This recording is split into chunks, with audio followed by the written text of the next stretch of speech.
Hello and welcome to the SlaydiesAtl Twitch channel. We have some awesome stuff for you today. It's already been awesome. It shall continue to be awesome. The Sladies, if you're just now joining us and don't already know who the Sladies are, the Sladies are the new prime mover in the Atlanta game scene. They are responsible for a lot of good work and a lot of good charity work.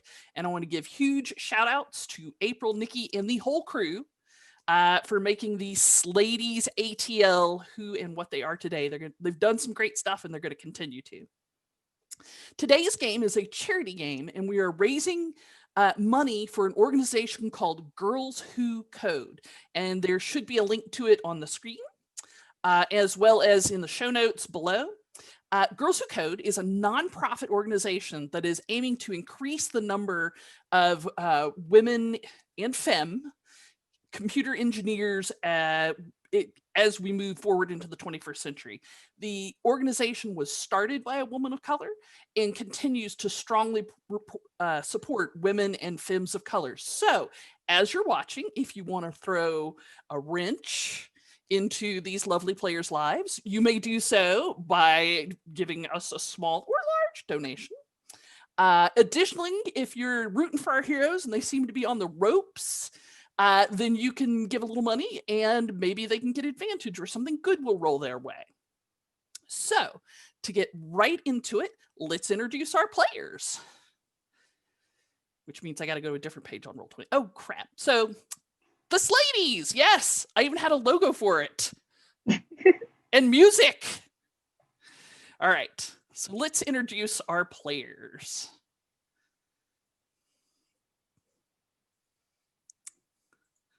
All right. Okay, so our players, Ayanna, why don't you start? Tell us a little bit about yourself. Hi, everyone. I am Ayanna, and I live in Atlanta, not an Atlanta native. Don't hold it against me. I have been playing D&D for about 3 or 4 years. I've been DMing, and I also have my first adventure out on DM's Guild. Yay! It's a tier 3, and we mean it.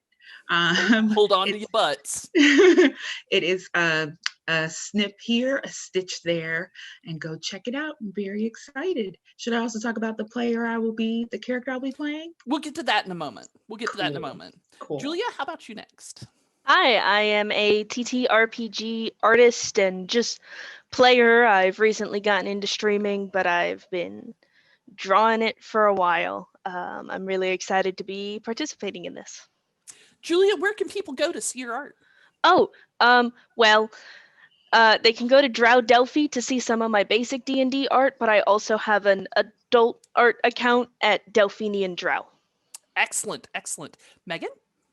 Hi, my name is Megan. I've been playing D&D for like 2-ish years. I've flirted with it before, but regularly for about 2 years. I'm mainly an A&V editor and corporate person, but I've been doing the bi-weekly games with Nikki, and I'm real happy to be here. Do you have like an AMV like fan page or a place where people can see videos? You can. My YouTube is linked at my Twitter account, which is at I'm Real Trouble, and I also tweet a lot. So if you like tweets, I got tons. Catherine. Oop, I don't see her. Sorry. There you are. I was muted. My name is Catherine Barsonistas. I run the Gluttonous Geek, a nerdy food blog here in Atlanta, where I make recipes inspired by various video games, movies, TV shows, and tabletop role-playing games. I also have a weekly, for the most part, cooking show called Munchies and Minis, where I make tabletop and Dungeons & Dragons inspired recipes. And what I'm drinking right now, I'm calling it a Speak with Plants. I made it up about half an hour ago because I forgot that I was supposed to make something for the stream. And cheers. You should try her recipes. They're very delicious. I have been waxing poetic about her onion rolls, which my husband made a couple of days ago. And last, but certainly not least, Pen. Thank you. I'm +1 Pen of Smiting. I have been drawing cartoons for podcasts, role-playing game, audio and comedy podcast for about 2 years, which has been about 4,000 cartoons at present. Wow. I've been playing Dungeons and Dragons for years, and this is my first time going to be streaming live as a player instead of a artist writing all about you. So where can people go see your cartoons? You can see my cartoons on Twitter at Pen of Smiting, where I will be posting 3 to 5 cartoons from different podcasts every day, 5 days a week. You can also catch it on Instagram, and soon we'll be actually starting some more live drawing, and you can find out more on my Patreon at Pen of Smiting. Excellent, excellent. So let's meet our characters. So as you're introducing your character, please tell us technically what they are. Like, I'm a 3rd level barbarian, and I'm a Vidalcan. But also tell us a little bit about your character, what they like, who they are, what's important to them, what are their values, and most importantly, why are they going to Icewind Dale? All right, Ayanna, again, you're top of the list. So today I will be playing Elijah, a blue dragonborn druid. I named him Elijah in honor of Elijah McClain, who was a young Black man that was slain over a year ago by the police. A very gentle soul by all accounts. And I thought a druid would be a perfect way to honor that memory. Elijah is very soft-spoken and does speak with a lisp. Very reluctant to violence, very reluctant to do harm, loves all of the animals and may even have some with him. We shall see. Is a consummate peacemaker. And so Elijah goes on these adventures to meet new people and to just experience everything there is to experience about life. He sounds like a wonderful character. Next, we have Daphne. Hi, I'm playing Daphne. She is a warlock satyr. She is a archfey patron, so lots of charming and dances and things like that. Her favorite thing in the world are flowers. She thinks there's a secret in every little one, and so her hair is more flower than hair, because she has a staff of flowers and she'll just plant it down and put them all in her hair. She's generally pretty bright and just kind of fun to be around, and she her job is that she's a guide, so she takes people up and down the icy road, just getting to know people, and she hasn't run into too much trouble until now, probably. We'll get to the trouble. It's good trouble.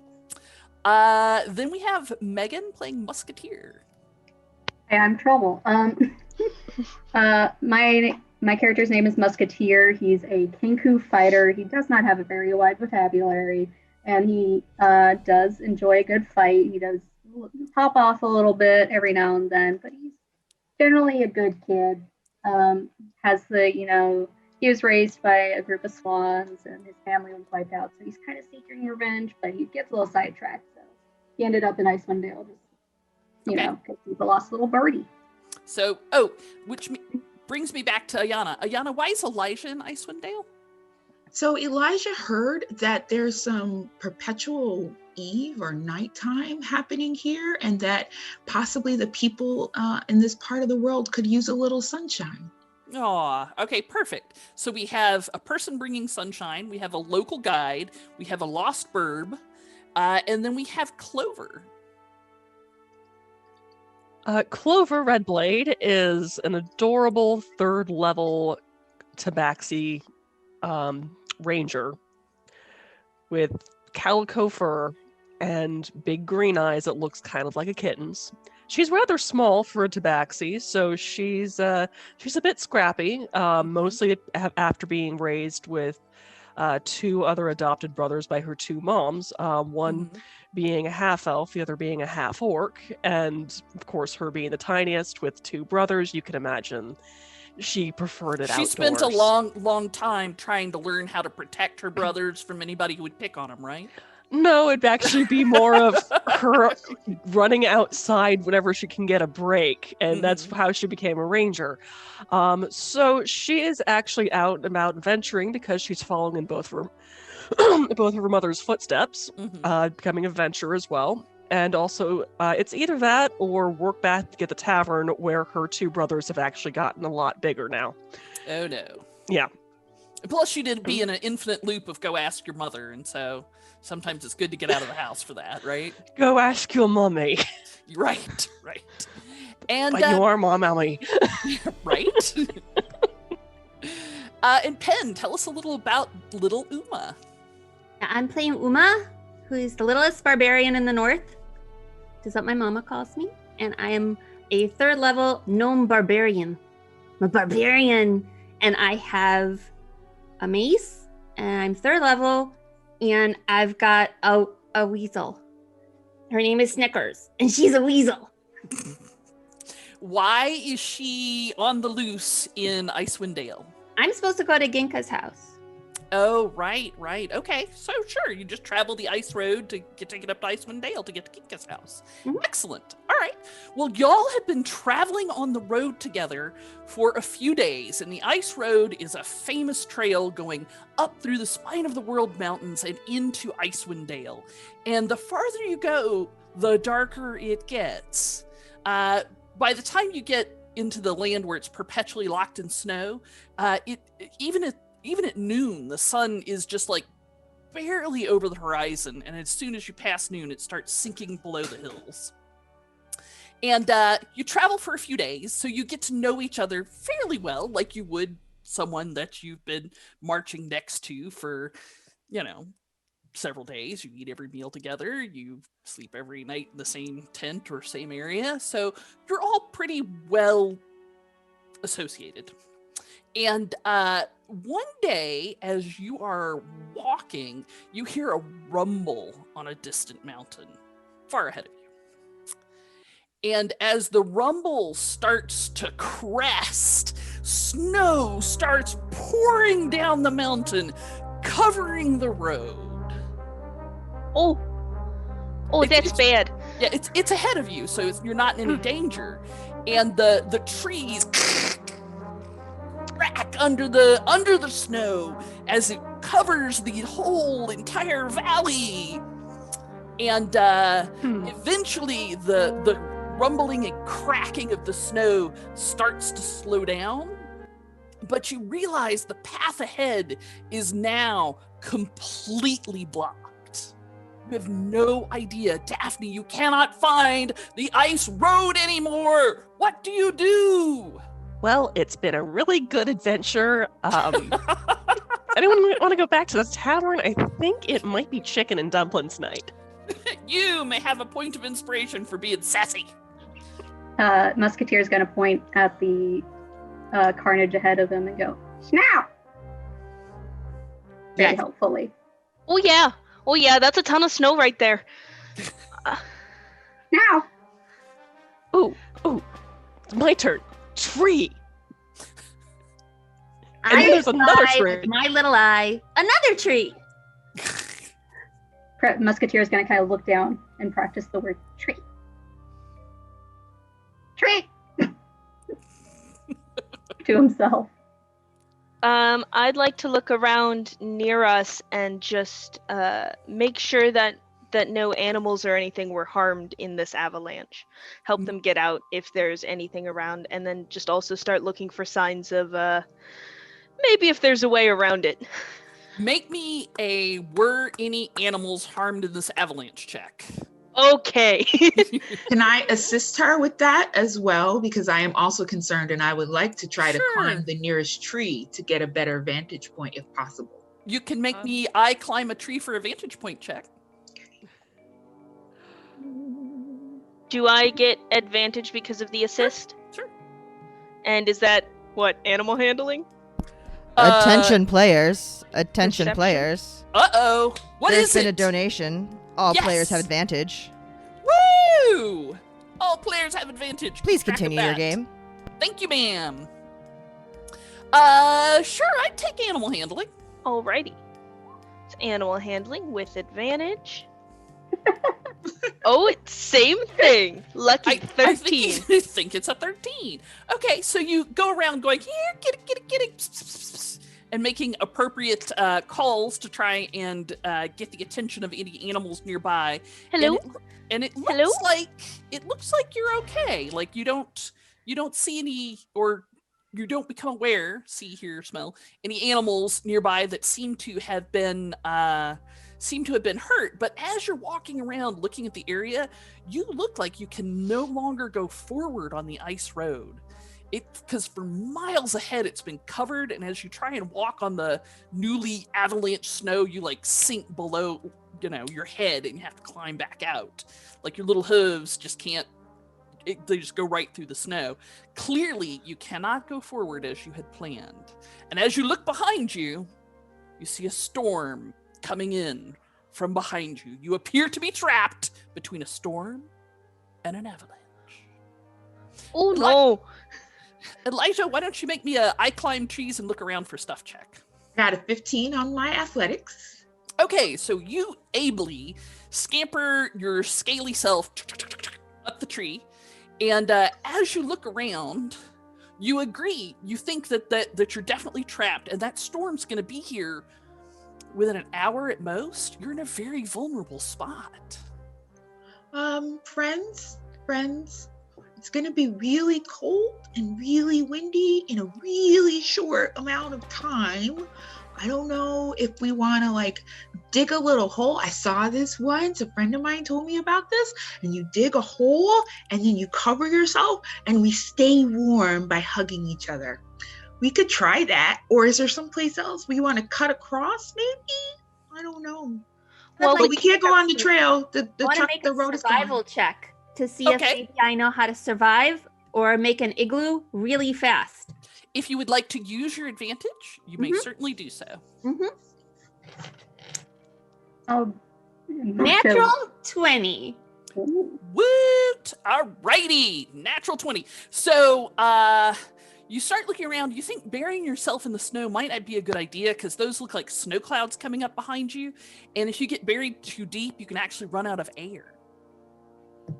That would be bad. And just as you're wondering what you might do, Elijah, you feel a little tug on the back of your pants leg. Excuse me. Excuse me. I'm gonna bend down so I can get to eye level. Hello, hi. How'd you get here? I think we have a guest. How did you get? Room for more. My name is Sean, and I am a snow hamster. And I was sent here to rescue you. We saw the earthquake, and we thought that you might be in a lot of trouble. It looks like there's a big storm coming. Would you like to take shelter with us? Oh, so may I pick you up to the eye level of all of my friends? I don't want to touch you without your permission. Oh, that is very kind of you. Thank you. The hamster settles his glasses on his tiny little nose and kind of puts his hands up like this in the universal symbol for give me ups, please. And I scoop him up and I hold him up and say, look what I found. Hello, I'm Sean. Nice to meet It's you. a snow Quietly hamster. Start doing the whole stalking, Like your eyes get real big. and her Just- butt's gonna start wiggling. Put my arm in front of Catherine. I would like to scuttle over next to Elijah and look at the hamster and say hello. Hello, This big is our blackbird. our new friend who says that they can help us find a safe place. I think we should go because you should always trust people with glasses. It's Are true. you gonna People eat with that? glasses are very smart. I'm actually a wizard. Are you gonna eat the wizard? Magic? Sean looks over at Clover, like his eyes going real big. What? Doing a steady pivot away, like. Musketeer's gonna hold his little wings up in a little holding motion. Right? Please? Sean kind of gets down on Elijah's hands and kind of nudges towards Musketeer. Okay. And he makes a little jump into Musketeer's wing paw claws. We should go if we're gonna go because the storm is coming. Oh yeah. Right this way. Mother Tusk is just right over here by the seashore. Come with me, please. Yeah, Musketeer's gonna toddle off in that direction. A little to your left, okay, and around this tree. And if you'll climb over these rocks, ooh, with those big legs, you go really fast. And Sean, the hamster wizard, takes you on a trek. It only takes about an hour and a half, and by the time you're getting towards the end of the trek, the storm has rolled in and heavy, wet snowflakes have started to fall. And sure enough, you get towards the ocean coast, the coast of the ocean, and you see a truly majestic walrus. Like, she is an absolute unit of a walrus. And she says, props.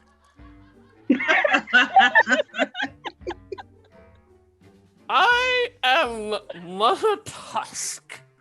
Oh. And I have sent my companion. They always cross. I tried. I am Mother Tusk, and I have sent my companion to rescue you. You look like you were in some trouble. Please come over here. And she goes, glump, glump, glump, and glumps over to a sea cave. And as you look inside, you see a merry band of probably 36 animals. There are weasels, foxes, owls, mice, hamsters, voles, shrews, rabbits. Did I already say foxes? Foxes. There's a white wolf. Not the vampire type, just the regular white wolf type. And Mother Tusk kind of flumps over into the cave. And it's actually nice and warm and cozy because there's a lot of body heat going on. It does have a bit of a musky smell, though. And she says, you are free to stay the night here if you would like shelter from the storm. She's probably talking around the hot tusks. Oh, thank you, Mother Tusk. That's You're- very kind of you.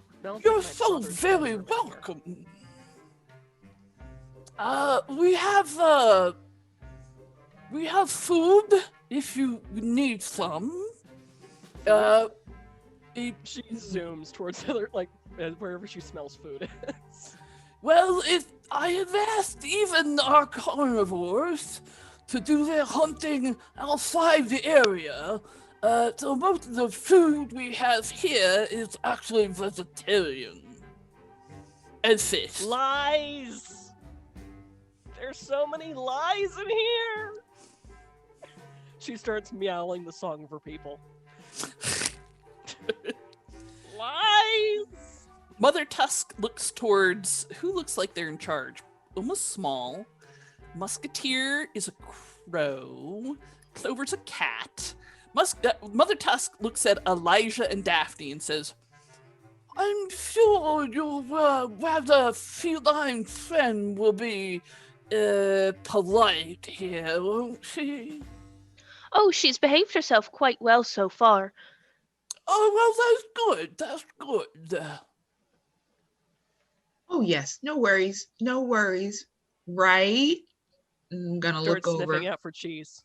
We're all friends here. We don't eat our friends. Sure, if they have cheese, I won't eat our friends. They have cheese, right? We do have a small supply of cheese that some of the mouse folk brought for us. Oh, and mouse folk. Okay. Yeah, so sure enough, a little family of mice comes forward, and Fine they have mouse folk. Not What? cheese and mouse folk. yes, and brings forward rinds of cheese and other bits of cheese that they have they have snatched from various human dwellings. There you go. Well, settle down and be prepared for a very cozy night. And then Mother Walrus goes, or Mother Tusk rather, goes ka-thump, ka-thump, ka-thump, ka-thump, ka-thump, back out onto the ice floes, and you see a horn poke through the ice floe, and then she looks like she starts having a very serious discussion with the narwhal. Can I go eavesdrop on the discussion with the narwhal? Okay, they're talking about someone named Spritzel, and have you seen Spritzel, and did you talk to the seals? Well, you know the seals are prone to hyperbole for no apparent reason, but apparently the narwhal has it on very good authority from a fur seal that the fox folk said that they have not seen Spritzel. Spritzel? Mother Tusk turns around. Why, yes. One of my associates named Spritzel. Spritzel is a otter and a very curious sort. He was actually going to go check on something that the two-leggers have been working on. Clearly by two-leggers, Mother Tusk seems to be intimating humanoid sorts. Musketeer looks down at his own 2 legs and confirms. Yes. So you see, I keep wanting these to work. They'll work. And so, if I hold them, that's what it needs. And so I'm very concerned about it. Perhaps after the snowstorm, you and your group will be so kind as to go looking for dear Spritzel. Spritzel, yes. Spritzel, yes. Well, with all the kindness you've showed us, I'm sure that that's something very simple we could do for you. Oh, thank you so much. You are definitely a paragon among goat kind. Oh, thank you. And I use my staff of flowers to make a flower, and I tuck it into her whiskers. She thinks about it, and then shrugs and leaves it there. So she is a very large walrus with a cute pink flower in her whiskers. What does Spritzel look like? Spritzel is an otter, and while he is, he looks pretty much like every otter in the world to me, but he does have a very lovely pearl earring that he wears in one of his ears. I forget which one, left flipper or right flipper. Regardless, he's wearing a pearl earring, and that's not many otters that do. I mean, he's one of the awakened animals, so he can talk as well. That should certainly set him apart. I will have, maybe I'll have Sean lead you over to that area once the storm lifts up. Thank you so much. So your night passes uneventfully. There's a whole lot of interesting snores that go on. You have probably not heard a veritable orchestra of snores like this before, but for all that, it's warm and cozy in your bed. And by morning, the storm has blown over, and while there's plenty of snow around, and while the ice road is still just, you can at least get around without sinking head deep into the snow. Except the storm brought something with it. What did it bring? The storm brought a winter wolf. Thank you, Sean, for your donation of $100. Ooh, okay. And getting to bring in a new baddie. He said, or something of Paige's choice. Winter wolf it is. It won't be showing up right this moment, but the winter wolf is now on the agenda. Okay, just letting you guys know. Excellent. Thank you, Sean. Was it Banerjee? Or do you know? Doesn't matter. Regardless, thank you, Sean. So in the morning, Mother Tusk sends you out, and you notice that the sun... Yes, it was. Oh, good. Sean is a good guy. Thank you, Sean. You notice as you head out in the morning, as Weasel Sean, which is a different Sean, leads you out, like the sun never comes up at all. And Mother Tusk explains, as a matter of fact, the sun hasn't come up in a very long time. It's been very cold and very hard for most of our herbivores, which is very difficult. Yes, yes. But at least find Spritzel first. First things first. Good luck, good luck. And Hamster Sean leads you, and you're heading towards one of the 10 towns, and Weasel Sean doesn't know which one it is because he doesn't spend much time talking to people. But as you are walking, all of you can make me an I see things in the snow check. Do I still have the advantage from earlier? If you haven't used it, you absolutely do. Cool. I think I shall save it if I can. All right. I see nothing. I see a 19, I see a 6, I see 11. What else we got? Open.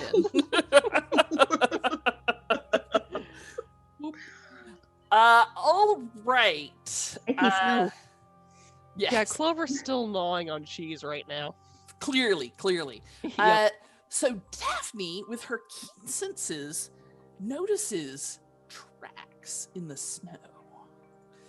And as you are walking, Hamster Sean says, "Oh, yes, I smell something here. I think I smell Spritzel. It definitely smells." Oh, pardon me, wrong voice. "Oh, I think I smell something around here. I think it smells a little bit like Spritzel. You know, otters have that kind of musk, you know." Oh, if they do, they do. But paired with these tracks, those are clues. Oh, yes.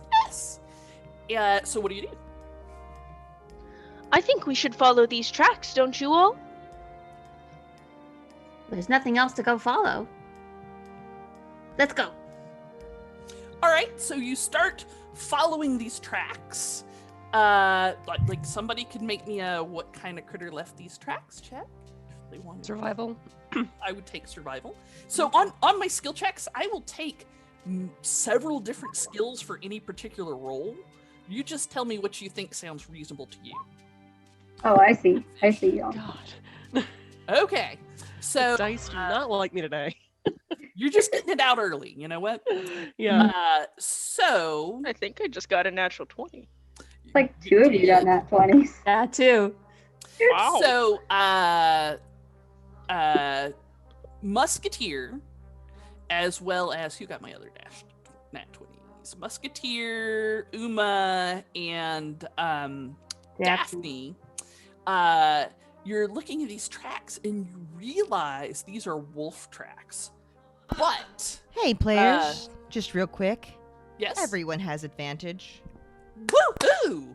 Normally, you cannot hang on to more than one advantage point. However, we're breaking the rules. You can hang on to all of our extra advantage points that we get today because woohoo! Party hard. Party hard. Where was I? Oh, the Uma and Daphne. You realize that one set of these tracks belongs to a winter wolf, an abomination of a predator that is intelligent and filled with hatred and icy death. Uma, do you see these tracks too? Mm-hmm. Do you think that those are wolf tracks?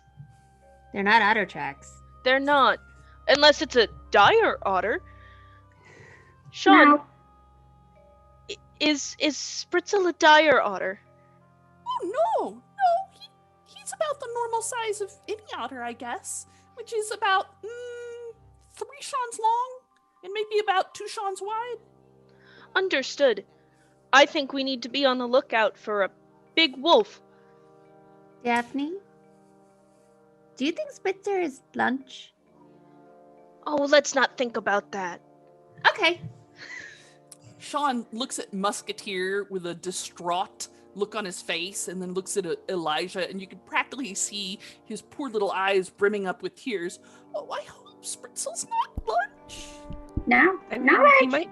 no. I mean, at this hour, he might be breakfast. I'm Did sorry you- to bother everyone again. I'm really sorry about this, but I think is that a Balor I see around the corner? Holy catfish. Oh. I'm just wondering if I see one because I think I see one.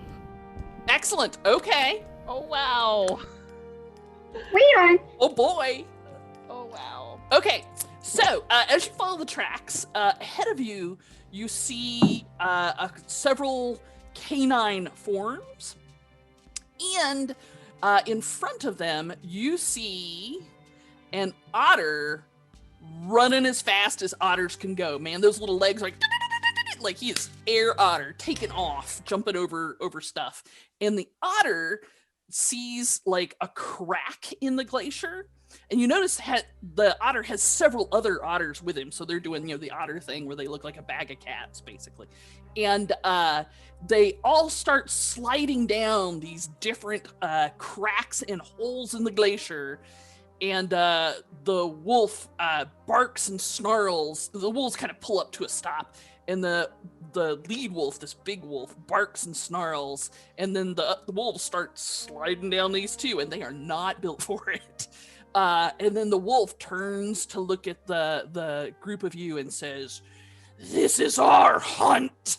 Go away." So I'm gonna open my cowl and invite Sean. I was like, Sean, maybe That's a real good idea. yeah, you stay right here and let us handle these guys. How many wolves do we see? Winter wolves? Well, you only see one of the big white-furred wolves, and then you see 4 other wolves that look just more like more normal wolves. Okay. I would like to get within 30 feet of the nearest one and cast Gust to try to sweep it off its path and away from the otters. This seems like it is going to initiative order. So let me just kind of set the scene. So as that wolf snarls at you, like, "Go away, this is mine," it also jumps down one of these chutes. So in order to follow the otters and the wolves, you will also have to slide down these chutes. So let's all just, for fun, roll initiative. Oh no, I have hooves. You'll be fine on the ice. I'm sure it's fine.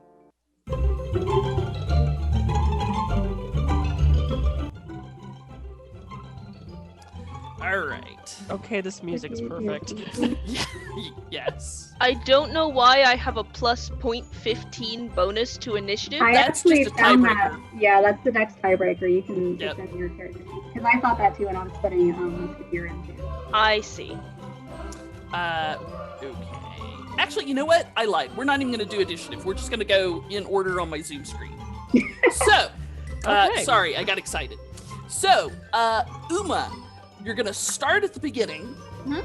Do you want to try to slide to the left, to slide to the right, or slide straight down? Slide. Gonna go slide to the left.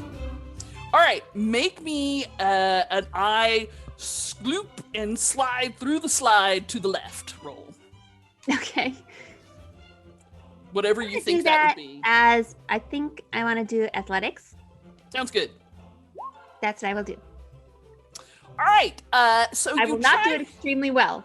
Right, so you're trying to hang on and use your strength to keep from sliding down the tunnel, going to the left, but you don't. Instead, roll me a d6. Okay. 2. 2. All right, so that takes you over here. Oh no. So it is a crevasse, and if you fall down the crevasse, you're gonna get stuck there and not be stuck in the ice tunnels.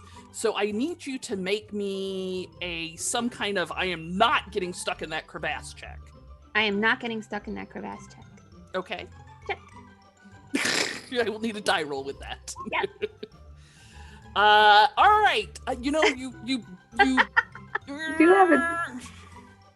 I am small but mighty. You are small but mighty. You know, you have advantage. I Wanna use do. one? We should probably use one. Maybe I should use my physical dice instead of the one here. We will try it one more time. That's what you meant to do. Like, at first you slip, and then you those mighty 8-year-old girl muscles, and you catch yourself before you go sliding into the crevasse. Next up is Musketeer. Right, left, or straight? I'm gonna go straight. I want to be as speedy as possible to catch up. Okay, make me an I go straight check. I go straight. I'd fail one of those. Yeah. Hey. So that's an 8. An 8. I think All right. No, I think I'm excited. I want to see where this goes. Sure. I need to roll a d6 for me. That is a 4. So second player rolling a 4. You see a whole bunch of sharp ice spikes ahead of you. If you go careening into these things, you could be injured. What would you like to do to avoid them? 1 second. Get her. So. She loves the keyboard. So to avoid the spikes and avoid getting injured, Sliding down a tunnel, how are you going to avoid these spikes ahead of you? Is there like a shallowy peak spikes that I can use to launch myself over? Sure, absolutely. Yeah. Okay, cool. I am going to roll advantage on that. Yes. Oh, that's a 20 and a nat 1. Well, let's take the 20. Yeah, let's do that. So you launch yourself over there, and for the briefest moment, you experience the joy of all joys as a kinku. You are flying. White. Air. I spread my wings and enjoy it. Alrighty. I can. The next up is Elijah. You're sliding through these tunnels. Which way do you want to go? Left, right, straight? Left. All right, make me an I go left turn. Roll. I go left roll. Okay. Yeah, let's do athletics. I'll buy athletics. All right. You go wherever the heck you want. You put your claws into the ice and you just steer perfectly. Roll me a d6, please. All right. All right, third player rolling a 2. All right, ahead of you, you see the end of a road. You're going like really fast, and the tunnel ahead of you is just going to dead end. Force equals mass times acceleration, and this could hurt. How are you going to stop yourself from ramming into the dead end at full speed?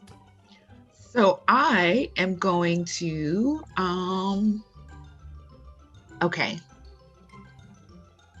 Ahead of you, you see a whole bunch of otters, like surfing, like owning it through these tunnels, and a wolf behind them who's just like, looks like a dog on a freshly waxed floor.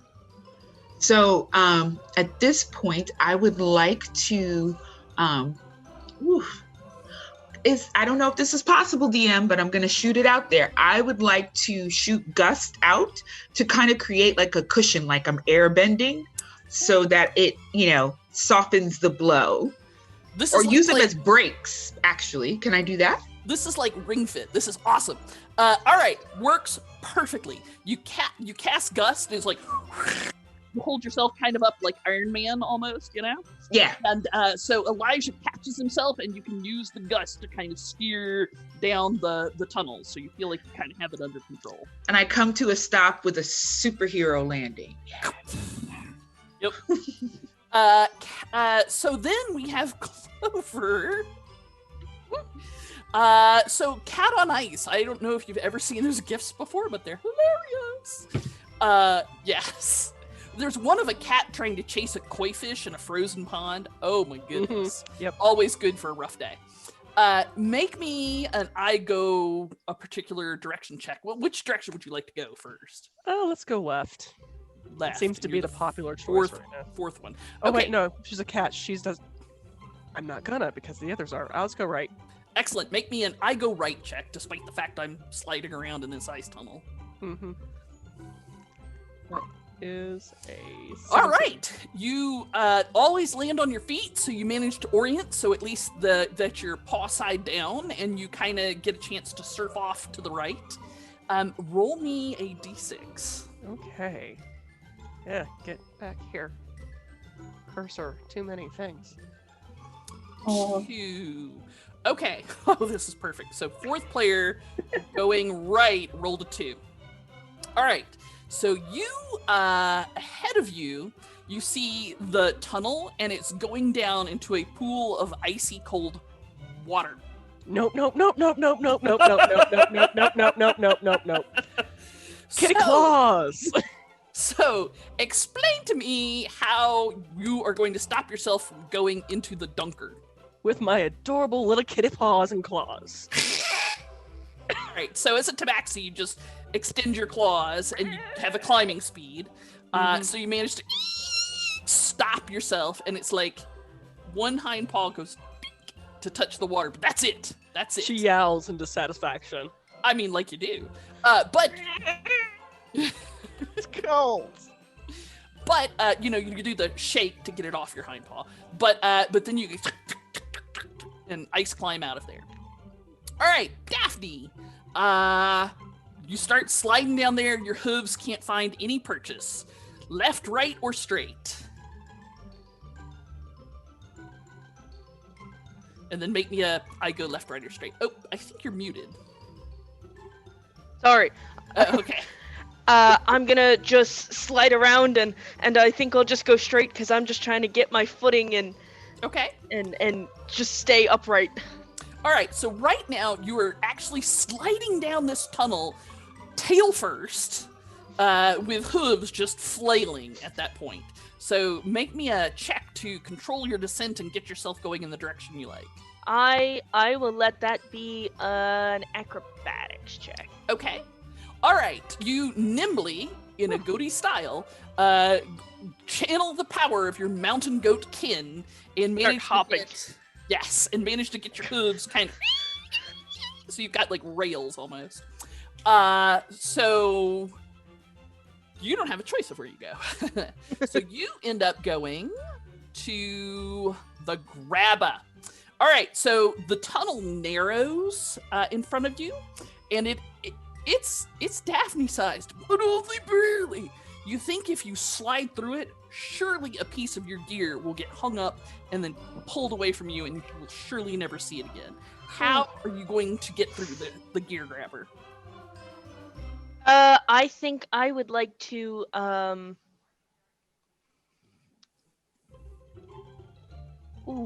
I think I'd like to cast an Eldritch Blast to try and just widen the pathway a little bit. Makes perfect sense. Your finger guns go off, and ice shards go. It's this little burst of pink glitter and flowers. Oh yeah, absolutely, like spiraling glitter and flowers. And sure enough, it blasts open a hole so the grabber don't get you. And you all find yourselves having then rolled into a one large room. Did I take you with me? It's sometimes hard to know where you are in Roll20. Yes, you are. Okay. And you all end up in kind of different places, but in the same area. And nobody's missing a piece of gear, nobody's soaked with cold water, nobody came in late. And you see 5 wolves. Where's my otter token? You see 5 wolves. Oops, wrong layer. You see 5 wolves in here that are advancing on a romp of otters. Romp is the collective term for otters. Romp, otters on land is a romp. Otters in water is a raft. Lovely. Trust me, I'm a marine biologist. Alrighty. And you have a whole bunch of otters in here, except I forgot to put a token for them up. So let's get that. In the meantime, please make sure that you can move your tokens, then click on your token, and then roll initiative. Remember to use advantage if you want it. Did I really forget my otters? Apparently I did.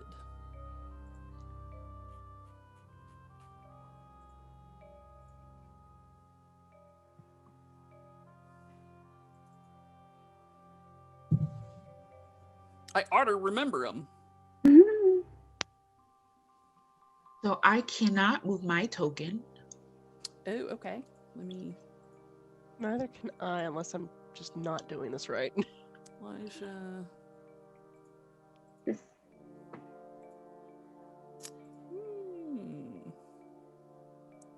Should be.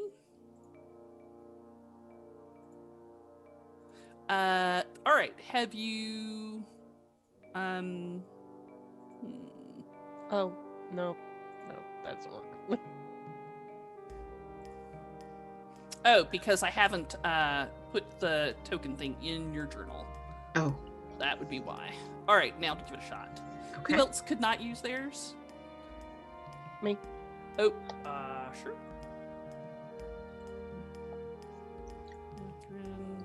Okay. And then Clover.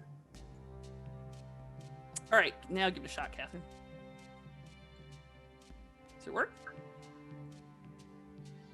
Do I like use arrow keys or something, or Just click on it with your mouse. no? No clicky draggy? Me Nope. either. Do I need to just maybe reload roll 20? No.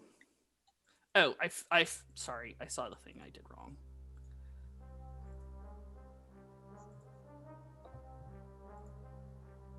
Now try it. Yep, it works. Yep. Okay. Cool. Roll 20's a thing. All right, let me get my otters up.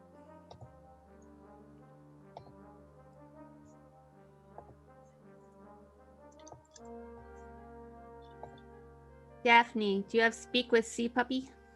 I do not have Speak with Sea Puppy. That would be a great skill. So I have speak with animals. I guess that could be a sea puppy. yeah, absolutely. All Or an right. air puppy I could maybe talk But to. I think the sea puppy already talks. Do all of them, or just Oh. one? Those puppies. Spritzel. Pretzel, pretzel. That is cute.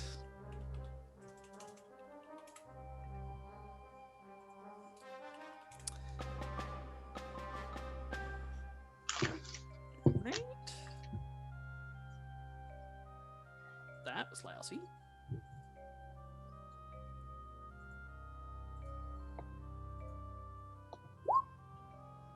So we get some Hello, initiative in Tina. here. I love seeing the little .15s. Well, it's just a tiebreaker. Yeah. It's just Hey. silly. It is silly. All right. Now, then we sort these. Oh, I forgot somebody. Okay, because I haven't had a chance to actually put the character sheet on there until. You shouldn't have to put a character sheet in it. Okay. If your character sheet's just in D&D Beyond. Actually, Yeah. he was having that. I've got D&D Beyond. Yeah. Okay, sure. So, I've just assigned it to you. So, even if you don't have a character, you should be able to just do Okay. whatever you do in D&D Beyond Initiative. Cool. Or you can roll dice on your desk. I literally do not care. Okay. That's so many pretty ones. Okay. Okay. All right. With that, the wolves spring into action. Give them different colors here. All right. All right. So the first wolf, which we'll call Number Purple, sees Uma. Number purple. Yes, and goes roar over here and tries to attack you with its bite. Uma, may I offer you a 23 to hit? Yeah, I think that probably hits. Okay, all right. So the wolf bites really hard down on your knee. You take 7 points of damage from the bite, and I will require from you a strength save. Oh, good. I get advantage on that. How about initiative? I should actually roll that. 18? And 18. All right. So it tries to pull you off balance and knock you on the ground, but you manage to shrug it off. Clover's going on 10. Okay. I'll right back at it. Right. Right. Okay. So that was. Okay. So number blue sees a cat. Bark, bark, bark, bark. And runs over to Clover. Bork, bork, bork, bork! Heckin' bork! Can I offer you a 10 to hit, Clover? Nope. All right. In that case, the animal's jaws snap shut just in front of Clover, but she nimbly dodges back. She about to open up somebody's nose. Elijah, holy smokes, what would you like to do about this? I am going to say, this is not how we treat our friends. No. A spray bottle on wolves doesn't work, but whatever. And I'm going to cast Entangle. Okay.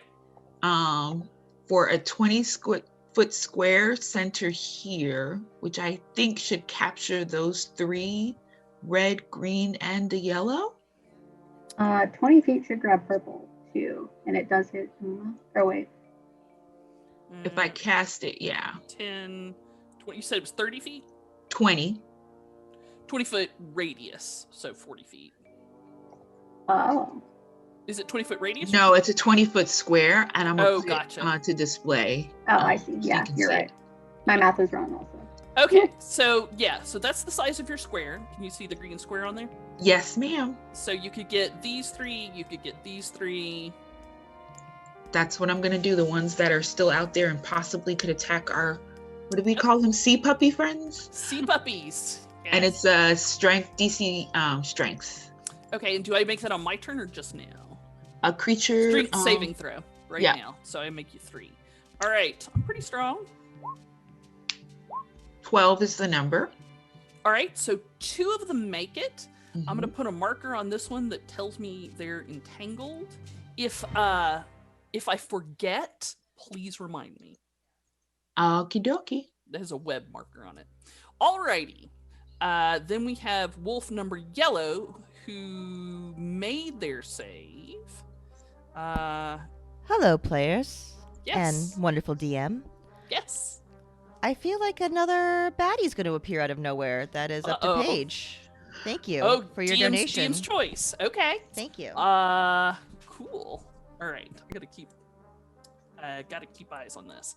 All right. So I'm going to run over to 5, 10, 15, 20, 25, 30, 35, 40. Dang it. Oh, my speed is 50. I'm gonna run over to Musketeer. Bark, bark, bark! Or bark, bark, bark. He mimics back at them. Yeah. So a 9 is probably gonna miss you. If not, I sure hope it does. It Musketeer. It was? It did not hit. Okay. Musketeer, you feel impelled to act. All these dogs. Bark. Oh, it's my turn. That was me saying. He was going to help protect Uma, but he's got this one right in front of him, so he better deal with that one first. He's going to draw his rapier. Okay.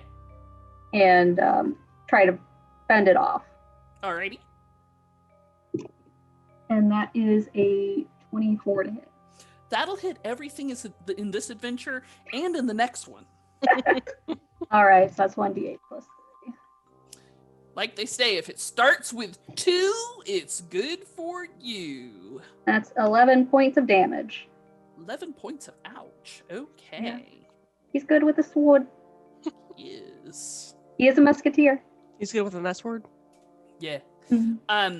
All right. So the way I do hit points is, most people expect a bar to be kind of a countdown of hit points.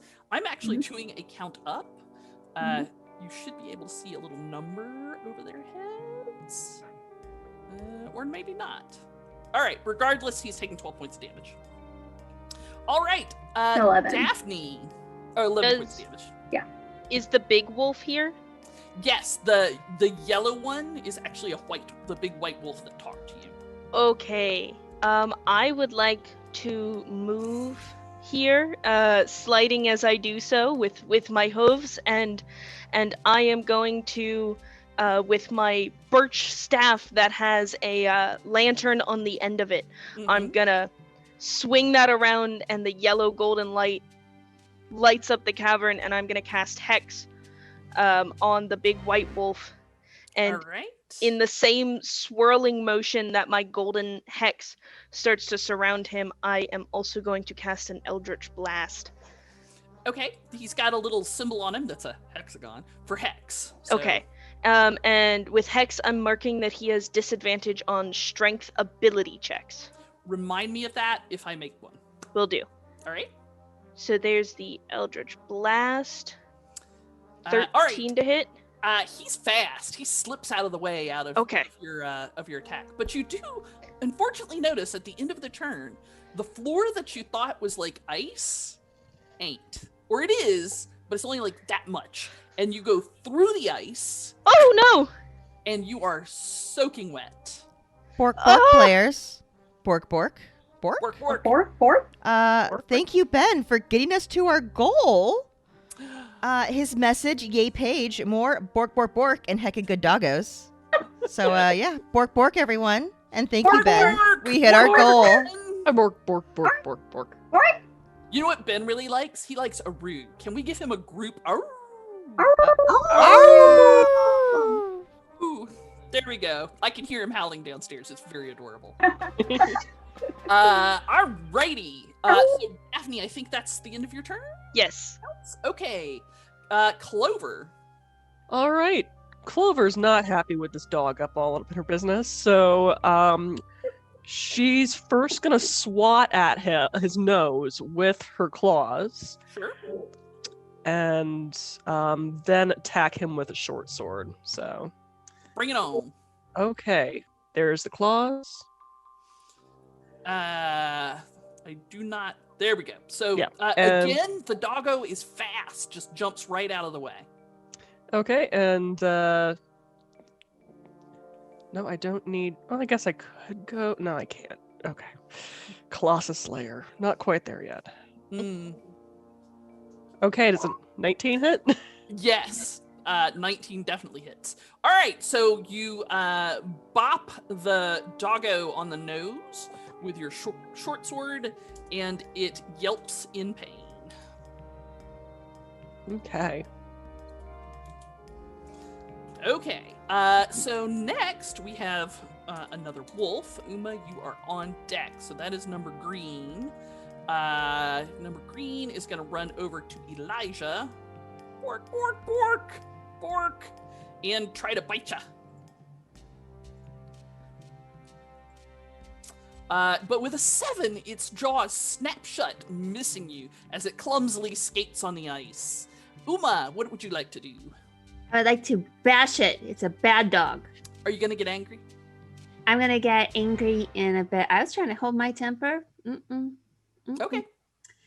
But first I'm going to hit it. Okay. There you go. A 24 hits, like I said, everything is adventure and into the next. All right, so you bop the doggo for 8 points of bopping damage. That's right. Anything else? We play whack-a-mole.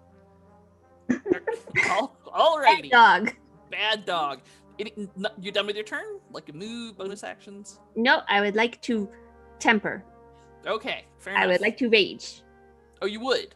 I would. Okay, so you take a bonus action to rage. I Rah! You're do. angry. Yeah, and when I do, I'm channeling the weasel. And it always gets up and he come out and he gets clawy. Ooh, And it's gonna alrighty. be mad. Good stuff. All right, number red is entangled, so I think all I can do on my turn is I'm restrained. I will try and free myself with strength. 12 is the number, so you did it. All right, I bust free. That is my action. Then I will. Might as well kill this. I will run over to Daphne, bork, bork, bork, bork, bork, bork, bork, and do a lot of borking at her. All right. So much work. All right, so the otters are a huge pile of otters. There's like 15 of them, and like I said, they're it looks like, you know, a bag of cats. They're just kind of all making, you know, they're popping their heads up and running around, and the whole swarm of otters. Let me roll a die. The whole swarm of otters goes whee! And one of them stands up above the crowd, and you notice that they have a pearl earring in one of their ears. And he says, "Don't worry, I'll save ya!" And the swarm starts nipping at the heels of the wolf, and you think the wolf is distracted, and whoever attacks him next will have advantage. All right. Number blue. All right, Clover. The wolf once again. Bork, bork, bork. May I offer you a 20 to hit? That does hit. Yes, you will take 9 points of doggy bite damage, otherwise known as piercing, and I will require from you a strength save. Hey. A strength save? Yes, the dog is trying to pull you, you down so it can bite you better. Yeah, just my...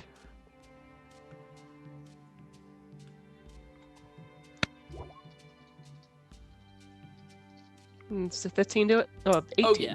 Yes. Okay. And that's 9 points of damage. Alrighty. Okay. Ouch. Okay. And then Purple Dog is going to bork, bork, bork at Uma. Oh no! Oh, No, that is a critical Oh. hit. Yeah. I would like to offer you 15 points of damage. Yeah. Fortunately, you're raging, so I think you're only taking half of that. I do. I only take half. Alrighty. You roll up or down. You always round down. You always win on rounding. Okay. Elijah, what would you like to do? I'm going to say to my otter friends, thank you so much for the help. If you could do the same thing for the littlest barbarian of the north down there, she seems to be having some trouble. And then I'm going to try to non-lethally bop this wolf in front of me on the nose.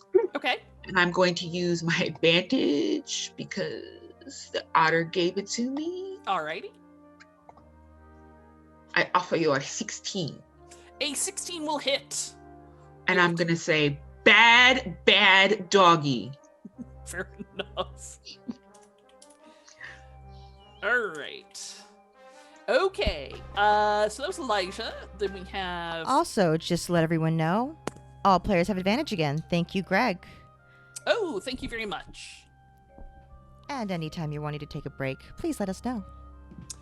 You know what? Let's take a break when this fight is over. We'll only go a little bit more. All right. So Yellow Wolf says, "I gave you a chance to leave," and inhales, and as it does, like you can see frost forming on its nostrils and around its mouth, and it exhales a cone of cold at Musketeer. Musketeer, I will need from you a Constitution save. You did mention that we got a uncommon item from Yep. the DMG. I didn't message you about this. I should have, but That's I fine. picked up a Ring of Warmth. Excellent. So that gives you advantage, I think. Okay, cool. I'll check. I don't recall. Yeah. But I'll pull it up so I know it a little bit. Let's Yeah, see. While wearing this ring, you have resistance to cold damage, and There's what it is. So it's not advantage on the save. You just half damage. But I do have advantage, and I rolled 2 dice, so I'm going to go ahead and use it. All right. So that is a 17. That'll make it. Okay, cool. Without modifiers, yeah. And then you will take half of this. So it's 21. You take half of that, which is 10, which you cut in half again because of the ring, which is 5. Musketeer. Good stuff. Yeah, that's my boy. All right, and it is your turn. What would you like to do about this? When he saw the cone coming out, he made a perfect Scooby-Doo roll and and ducked. And that's how he saved. Yeah, he's gonna pop back up. He's still pretty nervous because he wanted to go help Uma out, but there's 2 dogs between them, so he's got to fight through the dogs to go help her out. So he is going to strike again at Yellow with his rapier. And that is an 11. An 11 will just miss. Anything else in your turn? Bonus action, move? Can't really get past them. Can I just kind of like shuffle? You can walk right past them. They will get attacks of opportunity, but you walk right past them. So yeah, after missing, he is going to make that. He's going to do a little dance and plays and shoot past the wolf as fast as he can, provoking an opportunity attack. Actually, he'll provoke 2. One from Yellow and one from Blue. Hell yeah. Okay. You'll take it, huh? I'll take it. He wants to help. All right. So I have a 14 and a 19. The 14 doesn't hit, the 19 does. All right, you'll take 14 points of damage. Ooh. And I will need a... 14. Yeah. Let me double check. Okay, so it's 28 minus 19. Yeah. Cool. And I will need a strength save as it grabs a hold of your wing and tries to pull you to the ground. So that is a 16 after modifiers. All right, you move right past. You do lose a couple feathers in the process, but you're fine. All right. Okay. But he is pretty beat up. Yeah. Daphne. Doing some math here. I think if I move right here, can I get both red and yellow in a 10-foot cube around me? Sure. Then I'd like to use my Fey presence. And essentially just this big gust of just flowers and butterflies and glitter, sparkles, and just everything Fey and wonderful radiates from me. But what the wolves see is also blinking eyes and creepy little spiders and all of the unseelie side of Fey, and they both need to make a wisdom saving throw. Ruh-roh, I am not good at that. I would like to let Musketeer know that Jimmy gives them an advantage. Jimmy! Okay, Thanks, I have a 3 Jimmy. and a 16. 16 succeeds, 3 does not, and the 3 is frightened of me until the end of my next turn. Okay, so this one is now frightened.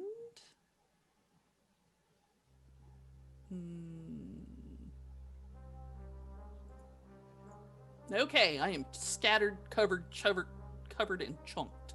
All right, anything else from Daphne? That is all I can do. I was just hoping to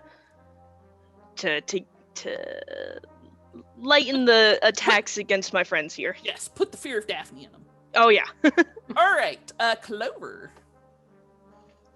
There's 2 of these dogs by you now. They're multiplying. Oh gosh, looks like I'm meant to reload roll 20.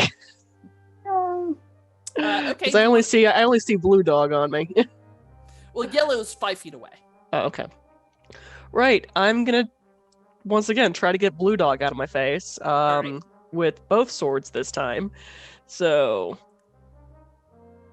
there's one.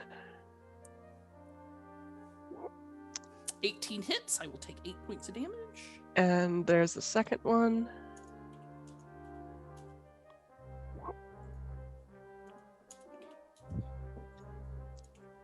And that's 17. Yes, absolutely hits. All right. Okay. This dog looks like he is. Well, he may be. That dog is in fact gone from this world. Do you kill it or do you just knock it unconscious? That's a real decision from a cat people. She's hungry. And she Okay. hasn't hunted anything in a while. So, Okay. stabbity, Dead it is. stabbity, stab. Dead it is. All right. Anything else from Clover? You got a bonus action? You got a move? I do not have any bonus actions. Okay. So, yeah. Oh, Musketeer. Also, you have discovered that the center of this place is water and not ice. And you have fallen into it, and it is wet and cold. All right, so then it is Green Dog. Green Dog turns around from Elijah and snaps at the otters. All right, one of the otters is definitely hurt and makes an ottery sound of pain and confusion. Amma. Oh no! Maddest little barbarian in the west. That's right. I'm gonna bite him. Go. Bit me, I'm gonna bite him back. That's the way to do it. Only things could be that simple. My weaselly teeth. You just see this gnome hanging from the back of a dog by her teeth. Biting it. How about a 15? A 15 hits. Yes. I got him in my teeth. How much damage am I taking with that? The bite is 1d8 plus 3. Take 6. Alrighty, And that is I an get to unhappy regain dog. 4 hit points. Ooh, Whip it nice. right out of him. Sounds good. Then it is Red Dog. Red Dog is I was gonna ask, can I move while I've got him in my teeth, or am I stuck here? no, you can move. Great! I have boots of striding and springing. Okay. I'm gonna stride and spring with it in my teeth. So you can stride and spring, but you won't be able to carry him with you. Oh, okay. So let's see if I can just move a little. Can I move there? Oh yeah, absolutely. You can slip past him. You're small. Yeah. Well, I mean, he's still with me, but yeah. We're still engaged. Alrighty. Then Red Dog is going to try and bite Daphne. All right. 22, I believe, will hit. For 8 points of bitey dog damage, and I will need a strength save from you. Owie! Also, oh no! Oh no. All right, so you manage not to be knocked on your feet by the wolf's vise-like jaws. And you said I take 8? 8, yes. All right. I'm not an edible goat. No goat is edible. All goats are for petting, not for eats. Why would anyone think otherwise? All right. And then the otters go. And they once again... Oh, you told them to move along. So they go over here. And you now have a herd of 15 otters nipping at Purple Dog's heels. And with that, Yellow Dog goes... and starts running away because of fear. And when the leader breaks, the rest of them do too. And they start running after him. Daphne, would you like to take an attack of opportunity? I think I would. I think I'd like to just tap him on the bum with my stick. All right, give me a bum tap check. Elijah, you get an attack of opportunity as well.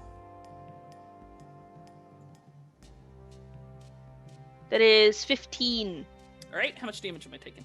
4. Bludgeoning. Righty. 4. All right, Uma, you get an attack of opportunity as this one runs by. Good. Uh, I'm gonna claw him do it. twice. Do it. With attack of opportunity, you only get once. You only get one? Okay, because when you make the attack, it's the attack action. That's why. Yeah, not an op attack. All right. Well, then I guess I'll just keep it in my mouth then. Chew on them. Okay, give me a chew check. A chew check. That's a 16 plus. I Hits. don't have a plus. It's 16, right? It's okay. 1d8 plus 3, 8 plus 3 is 11. All right, the dog yelps. There's not much of that dog left. And the dogs, which have very high speed, they have a 50 speed, start running as fast as they can away. And you are left in this cavern with a soaked Daphne, a soaked musketeer, and a bunch of otters. And then one of the otters raises up and he says, "Oh, thank you very much, but..." And that's where we're going to take a break. Alrighty, so we're going to take a short break. We'll be back in 10 minutes? 10 minutes? All right. In that case, folks, see you in 10 minutes. See you in 10.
to the SlaydiesAtl charity stream raising money for Girls Who Code. Thanks to several very generous folks. We have gotten how much already?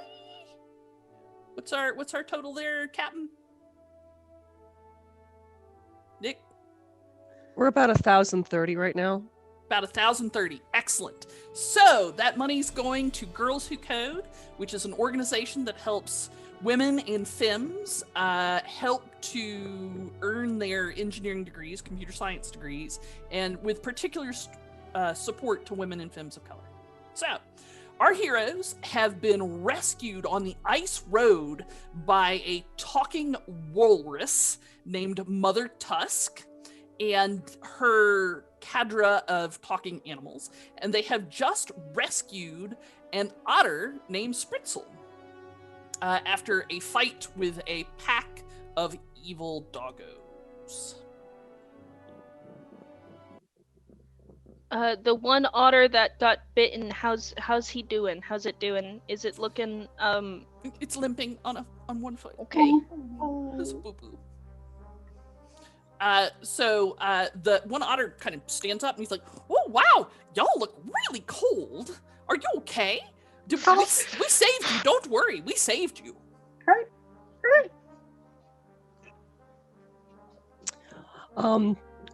Clover is like I said, she was hungry, so she's just getting some, stuff to cook up later. Well, just kind of.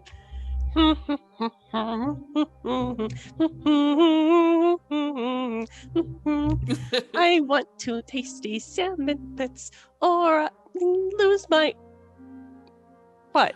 The otters like look at that and then are just like, not gonna discuss it, and then go back to talking to the folks.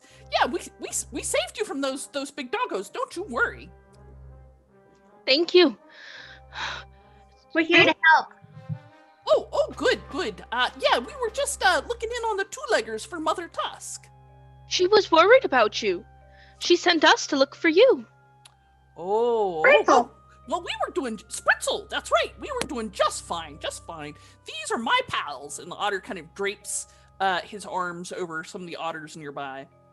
They don't talk like I do. They're just normal otters. They didn't have the whole awakening thing. But that's okay. Let me escort y'all back to Mother Tusk. Oh, I'm gonna run over to Uma and say, Uma, you were so brave. Are you okay? Are you feeling all right? You need a little help? It's a little owie. It's a little owie. Okay, it's a little owie. So I'm gonna cure wounds. All right. Clover's gonna start licking her wounds and cast cure wounds as well Okay. on herself. Was that 3? Yeah, 3 back. Oh. Okay, baby girl. Okay. Yes. Okay, princess. Gotta let you go. I got it back, but good.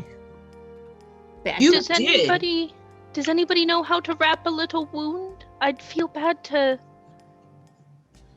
for the otter. Can I use my medicine kit to try to wrap up the otter? Also, I'll assist. I'll pull out what's his Sean. name, Sean, and say, "You all right there, buddy? You good?" I'm just Hey, come I'm gonna stay down here if that's okay. It's nice and warm in here. Does smell a little bit like a dragonborn armpit, but I'm okay with that. That's considered an aphrodisiac. I'm just saying. Not among herbivores. Musketeer's gonna flap his wings a little bit and be like, hurt. You need a little something, my friend? Yes. Okay. He lifts his wing to show the bit of a wound he got from the wolf earlier. All right, that's for you. And was I able to use my medicine kit to wrap up our otter friend that's hurt? All right, so you are now home to a romp of otters who are trying to climb your clothes rather successfully because they have little sharp claws. And like they're trying to get under your, like, the back of your hood, in the back of your neck, and they're trying to get like into your pants and into your backpack. And But the aphrodisiac does. I mean, Right. otters. I'm like, not there. Okay, yeah, there. Okay, yeah, no, not there. No, wait, not there. No. Okay, everybody everybody That's all just right? disturbing. Yes. But they're very curious, and they immediately get into everything. Like they're opening your backpack and digging around in your pockets, and I am having the best time ever. Elijah is just getting tickled, and like, I have my Cold scales, nuts. so it doesn't hurt at all. So yeah, no. Please, Elijah has no problem with people invading space. It's fine. And eventually, Spritzel says, well, maybe we better go back to Mother Tusk, and starts leading you on a path out of the caverns. But Daphne and Musketeer, y'all are soaked, like really wet, and the temperature is quite cold. Like it's every bit of 10 below. What would you like to do about this? I'm assuming freeze to death is not among your choices. Everything you wear and carry are unharmed by temperatures as low as -50 degrees Fahrenheit. Never mind. You think So this Musketeer is great. fine. Yes. We have a Daphne sickle. Yeah, we need to You're do about something to have a about that. goat sickle, yeah. Every little part of my fur is brittle and freezing. Let me see if there's this one thing I'm thinking of. Your nose is cold. Your toes is cold. Anyone have prestidigitation or Towel. the towel? Yeah. That was what I You went adventuring without your towels?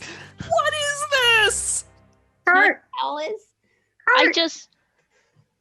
I just take my little lantern and I start trying to melt the ice in some places, but it's not yeah. quite working. Musketeer's gonna like, Aisha. flap his wings to like generate. Can a your temp- otters go on? Can they So, get like- on Daphne? Yeah, and then they can warm Daphne. They up. warm Its heads, Daphne. like, Yeah, come insulate. out of Elijah's clothing, like, out of Yeah. the pocket and the leg and whatever. And there's I wouldn't mind a little otter cuddle pile if you guys wouldn't. you are immediately subsumed in an otter cuddle pile. Otters are not capable, like otters have 2 speeds, which is just can't say balls to the wall here. Super But you just did. fast. I know. Super fast, like zoom, and asleep. And they are not asleep, so it's kind of like the wiggliest cuddle pile that ever was. I'm just Delightful. giggling the entire time that's Yes. happening. So That fun, ain't right. right? It's so fun. Oh! I need an Noses are adult. cold. I need an adult. She's all snuggly. So you take a while to warm up in an otter cuddle puddle, and eventually, your clothes dry and you break off the ice, and they dry and you break off the ice and they dry. And you finally, after several cycles of that, get warm enough to travel back to Mother Tusk. So there's the spin cycle and the delicate cycle and the otter cycle, apparently. Yes. All right. So you get back to Mother Tusk. The music is perfect. Thank you very much for getting this crystal back. I have another small request. She holds her flipper. She's trying to do like this as she can. Another small request for you, if you don't mind. After all, we did save your lives. It's very small. Oh, we wouldn't mind at all, Mother Tusk. Thank you so much. You see, the problem is, this is talking to two-leggers.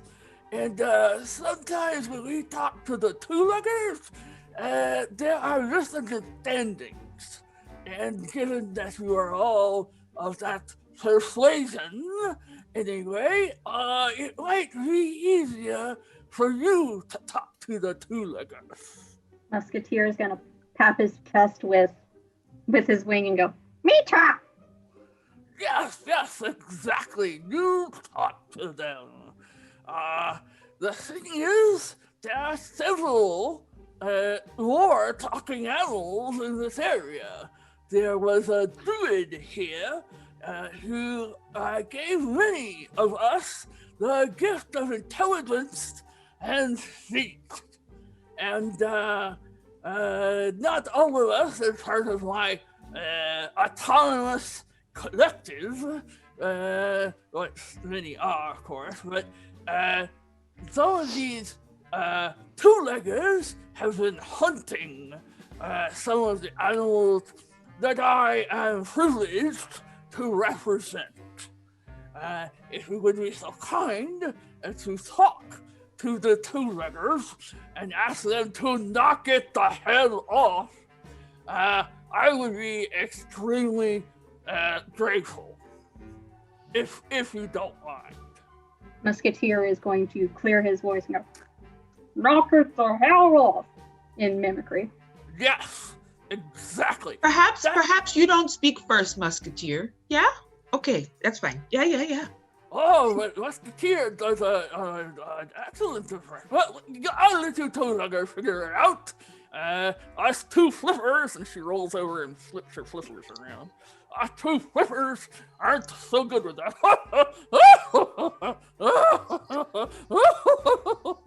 And she cracks herself up over her own joke. Yes.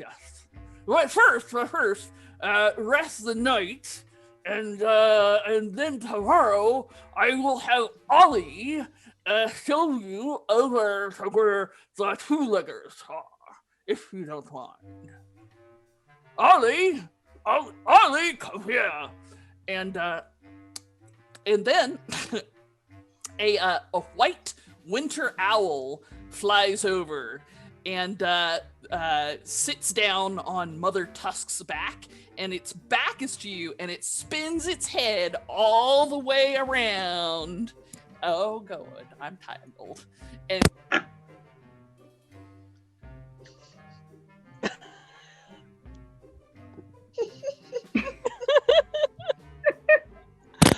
So Clover unplugs my headphones. Clover's trying to imitate the owl head movements, like the, I think we both are. flightless owl she is. and the owl turns its head all the way around and says, Scintillare says, "Oh, really? I'll scorch you. That'll be no problem." Knock! Who's there? Now you're speaking my language.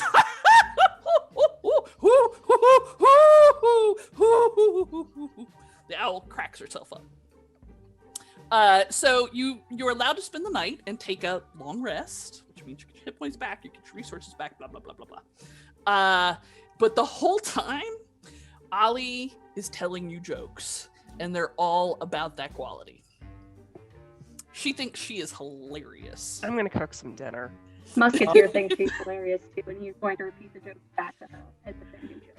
Oh yeah, like if you're gonna who back at her, she'll be like, who? That'll go for hours. And you hear a crackling fire right outside, as well as smell like the scent of cooking wolf steaks are just kind of wafting in the air. Yeah, and then your friends start showing up. So the otters show up, the weasels show up, the bulls show up, the foxes show up, a white wolf shows up, not a winter wolf, completely different. And you start having like a field of begging eyes of all shapes and sizes pointed at you. Okay, so before we end, then I'm going to get long sticks, and I'm going to take my hat off, and I'm going to pull out of my hat 3 rats. And I'm going to put them on sticks, And we're gonna roast them like s'mores. Yes. So Ollie sits down on your shoulder, spins her head all the way around, and goes, "Oh, really? Would you like a s'more? I would love one, thanks." You're welcome. She has this kind of wide-eyed, owlish stare that is both unnerving and also hilarious. And yeah, you see Clover is now just gnawing on a steak that's larger than her head. Just kind of like giving warning looks around her. There's a lot of in your general direction. She starts taking bigger bites. Fair enough. Very cat-like. Very cat-like. So the next morning, you wake up after a chorus again of truly entertaining snores, the likes of which most human beings and other humanoid species have ever heard. Actually, I don't think we have no human beings, the likes of which adventurers have never heard. And Clover's one of them. Yeah, yes. Ooh, cat snores are hilarious. And Ollie says, "Oh, really? It's time to head out." And start shivvying you out of the nice warm cave. Again, it is a day without sun. Oops, I should take you with me though. Come here, folks. Again, it is a day without sun. The sun just barely, it looks like sunrise, but it never quite turns into the sun actually rising. It's just kind of like the pre-sunrise where the sky gets pink and orange, but the sun never actually comes up, and the chill winds are blowing fiercely. And you travel for kind of a while, and Ollie's like, "Yes, there's these humans that have really been annoying us, and they've hunted some of the stags, and they nearly got one of the wolves, and we're all trying to stay away from them, and they haven't been here for very long, but they really are making Mother Tusk quite nervous." And you hear way more about that than you probably want to. And eventually, as you're walking in that direction, you see a snowdrift with some feet sticking out of it, and they're kind of kicking.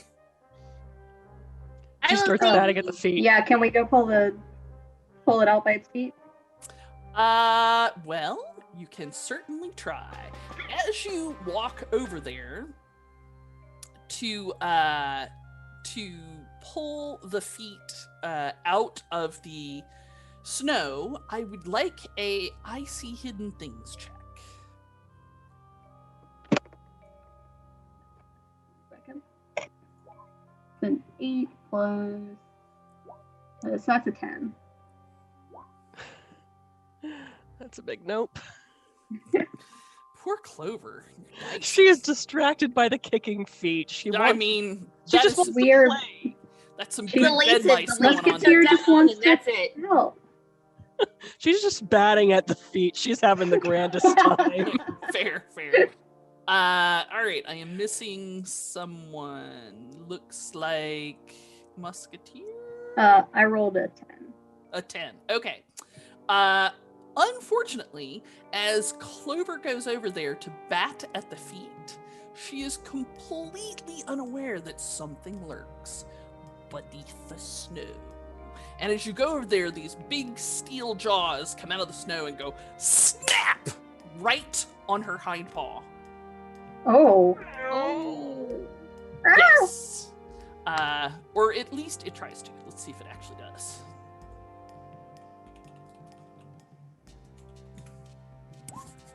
Yes, I have a 21 to hit you. Oh, ouch. So it snaps shut on your hind paw, and you will take 5 points of piercing damage. Ow.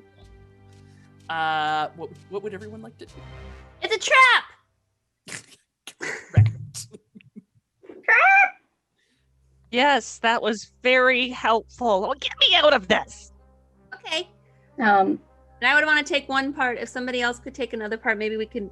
So the feet are still kind of kicking. Oh, I'd like to, from like around where Clover just got snapped, I'd like to just try and poke the feet with my stick. Okay. All right. So we've got a couple things going on. So you're a foot poker. You're trapped. You want to try and pull the trap apart there, Pen? I want. If somebody else could help. yeah, I'll help. I'm I'll little. help. Yeah, I'll help Okay, him so- out with the, yeah. Pen and Musketeer, or pardon me, Uma and Musketeer attempt to pull the trap apart. Mhm. Why don't y'all either one person makes a strength check with advantage, or you each make a strength check? I don't care which. My Gonna pat strength, one of them on the back, whoever is gonna roll for it, and give you guidance and say you could use more help. That's an extra D4 on your roll. Are you super strong? I have a +3. Or no, I have a plus. That's first save. I have a +1. I'm strong. You're strong? Yes. Strong. No, fine. I'll do that. And her Yeah. tail just keeps on hitting her head. Yeah, That just kinda stop. angry, Stop. that angry wag, the irritated wag that cats What you got it? If you, Kind if of you a could- laugh. Oh no! Yelping at each other. Oh no! Did we? What was that? Oh no! I rolled a 2 and a 4. Oh no! You know, you get it just a little bit apart, and then it slams shut on poor Clover's foot again, doing Amputee! Sorry. doing 2 points of damage. Oh. Amputee! All right, so Daphne, you poke at the legs, and you realize that they're literally just like pants with sticks and boots on the end. Oh no! Or pants with like sticks and like straw stuffed in them, with boots on the end, but there's something under it that is definitely moving it in kind of a random way. Just as I suspected.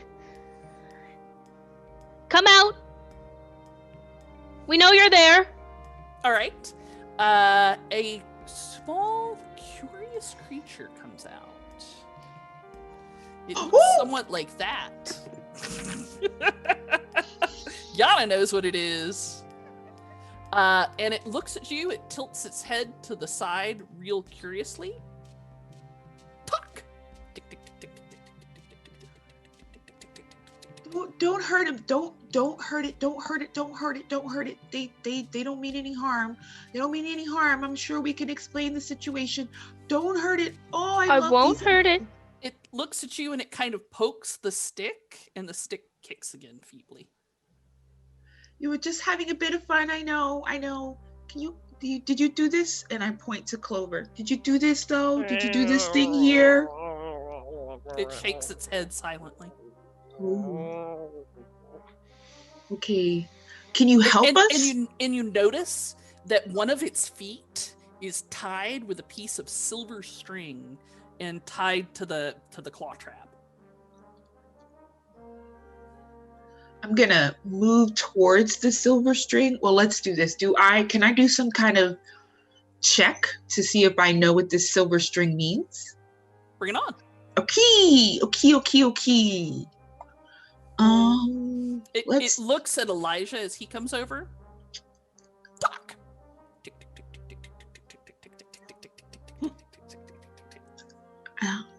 See if I've encountered this or like history.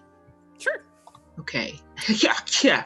Now, before you tell me the results, can I use my inspiration? I mean, Please my do. advantage because I didn't use it for one. Yeah. Okay. Cool. Do it again. Do it better. Sure. There are historical accounts of small, friendly-ish nature spirits called Chwinga. And while they are more frequently found to the south in warmer climes, that is largely a matter of who's looking for them. They exist everywhere. It's just people have more contact with them and familiarity with them in the lands far to the south. But this one appears to have been trapped with the silver string. They are fey creatures, and so sometimes silver affects some of them and some of them doesn't. But it looks like this one is tied here in place. And it looks at you, and it tilts its head to the side, and it points to the I'm silver sorry. string. I'm sorry, Clover. I'm totally entranced by the chwingas. I've heard of them. So then I'm going to reach and try to undo the string. Okay. You reach in with your delicately clawed hand, and you pull the string loose, and the chwinga kind of looks at you. Talk. Tick, tick, tick, tick, tick, tick, tick, tick, tick, tick, tick, tick, tick, tick, tick, tick, tick, tick, turns its head, and it steps lightly, and it kind of flies through the air, and then it kind of lands on a shoulder, head, a hand if you stick one out. All right, while this is going on, let's go back to our trap folks. We have... Musketeer is going to be petting Clover's head. Sorry. That is so sweet. You may have an inspiration point for being sweet. Okay. You want me to try that again? Or me try. Yeah, you could try. How you try, I'll pet. I will guide. Okay. So that's an extra D4. Yep. Yes. I didn't pull out my D4. There's one in here. There we go. Okay, go. And that was. Oh. That 24. sounds good. All right. I wasn't used to it because these guys have a little unicorn to signify. Aw, very cute. So I was like, what does that mean again? Oh. That's a good one. All right, with your mighty corvid muscles, you pull the jaws open, where Clover is free to remove her hind paw should she choose to do that. Oh, she does. Okay. She does, and she just then kind of... Can Tabaxi lift their legs up that high? I don't know. You tell me. Yeah, she's totally licking her wounds and casting see cure wounds on that paw. Yeah, one leg straight up, back leg straight up. Mm-hmm. The round 6 seconds after you come out of the thing, it looks a bunch of heavy icicles from the trees above look like they've been rigged to fall, and they do, and go right where the big trap was. Ooh, good thing you avoided those. Musketeer, you're an honorary birdbarian. Birdbarian. You may have an inspiration point for the pun. Ayanna. So the chwinga in Elijah's hand looks at Elijah with kind of a kind look. It has a featureless mask with lines and dots on it, so it's hard to tell any expression, but you know in your heart of hearts it is a very kind look. The chwinga again steps in the air again and just seems to walk on nothing, and goes up and goes and touches Elijah right on his brow. And you feel in your heart that you have the blessing of the chwinga. And then the chwinga makes a bow and starts walking down invisible stairs to the surface of the snow, and then starts kind of like making moonwalk sort of like bounciness into the forests. You feel like you may cast Bless at will as a bonus action. Sweet. As long as, and that is not once. You may cast Bless as a bonus action whenever you freaking feel like it. Booyah. Okay. So you continue walking along the way. Once we have maybe a little more carefully. Does someone have a stick or something to poke? Oh, so we don't I have a stick. Another trap? Musketeer can kind of waves his rapier out in front of him, like a sweeping her head. Right. So you walk for Ollie continues helping you along the way find the path, and she's like, "Oh, really?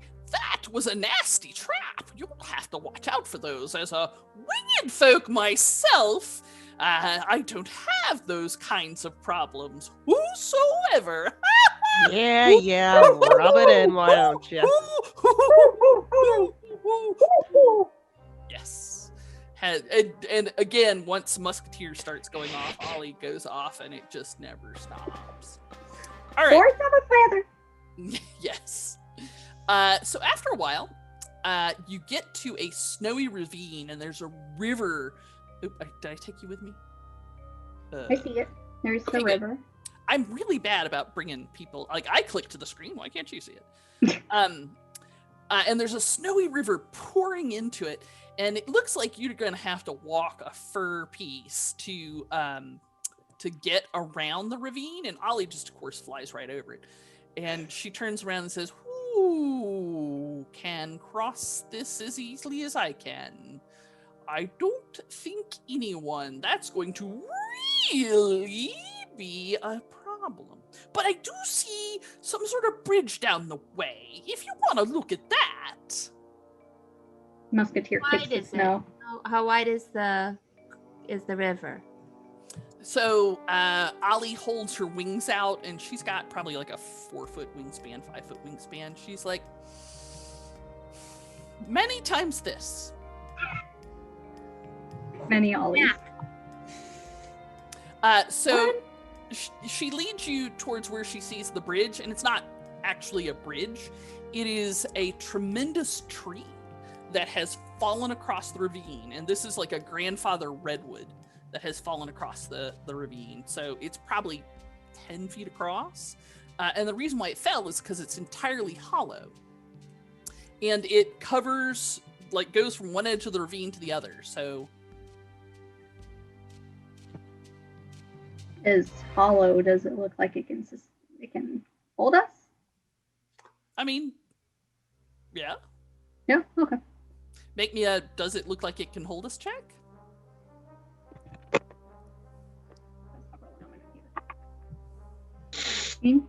So What skill and what number?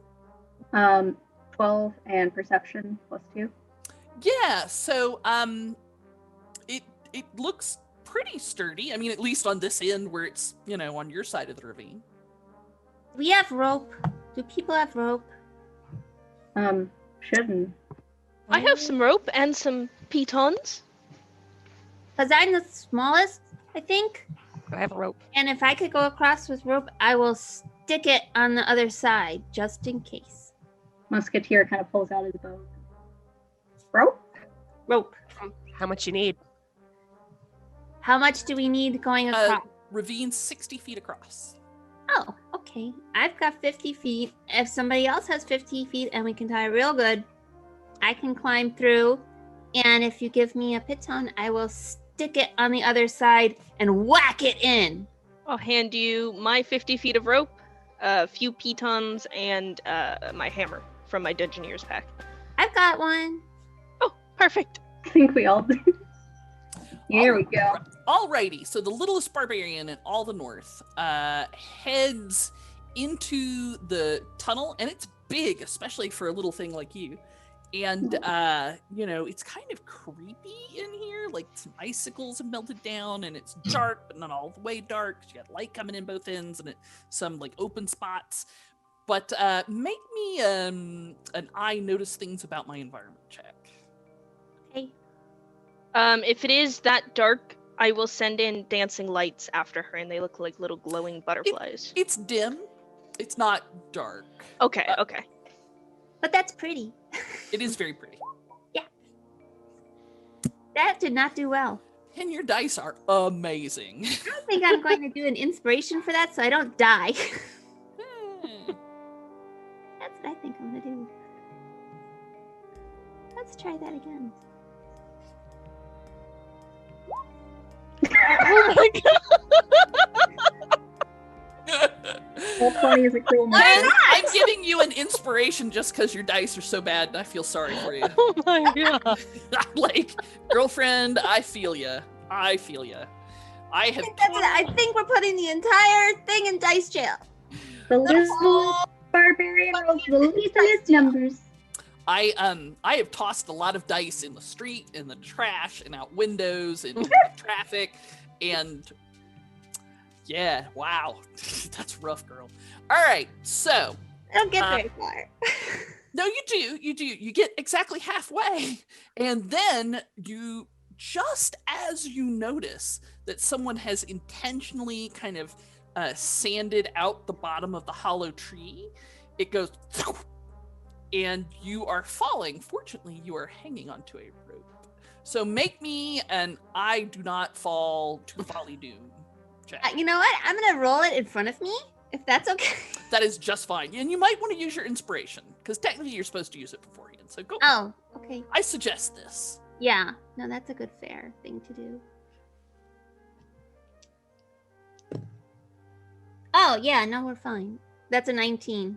Okay, so you are swinging, easily holding yourself one-handed on the rope, and you notice the shape in the snow below you. Hey, Pen, you just got a advantage from Justin. Aww. Thank you, Justin.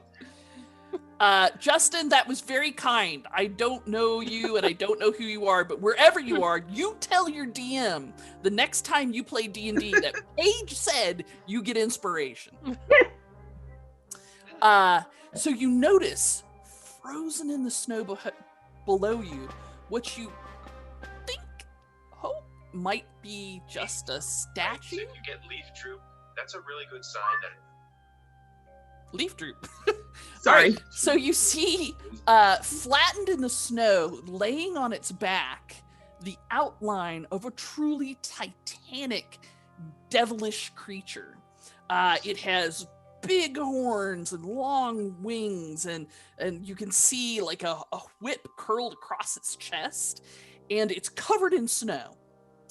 And just when you think it's like, oh, that must be like a really creepy statue, the snow shivers a bit and it snores.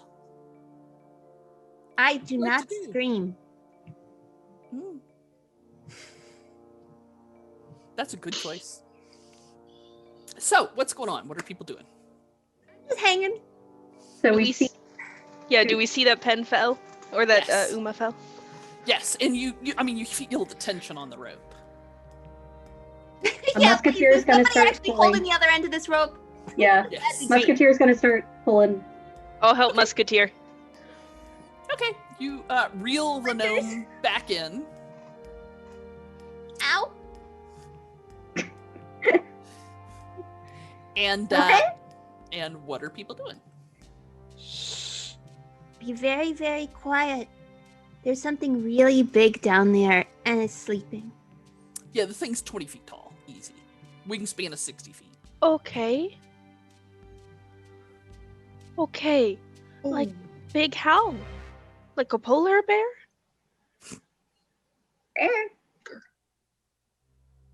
Bigger. Bigger? It's really big. Oh, I don't want to wake him up. No, I don't. We still have to get across, though. Yeah. Very quiet. Try the inside of the log. I'm not scared, but Maybe Snickers try the top of sometimes it? get scared. Musketeer is going to put his wings around Uma protectively. Hi, girl. Did you, Catherine, did I'm you having break trouble hearing anything? you. Try the inside of the log. Maybe we try the top of it? Yeah, that's kind of what I think that's a good idea. Yeah. Musketeer's volunteering to go this time. Okay, so tell me what you're doing. He is going to tie the rope around his ankle, bird ankle, and he's going to hop onto the top of the redwood Okay. and start crossing. All right. So the top is not really made for walking. It's the bottom of it is fine, but at the top it's kind of round and it's got snow on it. It's a little slippery. Make me an I totally don't fall off this log check. Cool. I'm gonna use Jimmy's gift to me, Okay. and I'll be using acrobatics. So that's a 1. What's this other one? An 11. So that's a 16 with my acrobatics. Okay. You're fine. Like you've got those little clawy feet and you hang on to it with your birdie feet. Super easy. And you manage to make it all the way across. He's gonna hop off. The other side is Ollie there. Yeah, Ollie turns around and is like, oh, really? Ollie does not have a volume control. That was pretty brave. No, I'm gonna take my hat and I'm gonna take a rat out and I'm gonna feed it to Ollie. Ollie's head turns all the way around. I smell a rat. Is Ollie gonna fly across? Kazuma's still on the other side, isn't she? Yes, but he smells a rat and she is gone. Yeah. Oh. Musketeer is going to do the job of hammering the rope through the. And you got plenty of rope. There's another big grandfather redwood over there. You can either tie it off or hammer it in, but you've got a good rope strung between the two now. And you all manage to make it across now that you've got tech to get there. But let's just see if you can do so quietly. Not in any danger of falling, but let's just see how stealthy we are. So I'll need a stealth check from Uma, Elijah, Clover, and Daphne. Does danger suds help here? No, not with a stealth check. Good question though.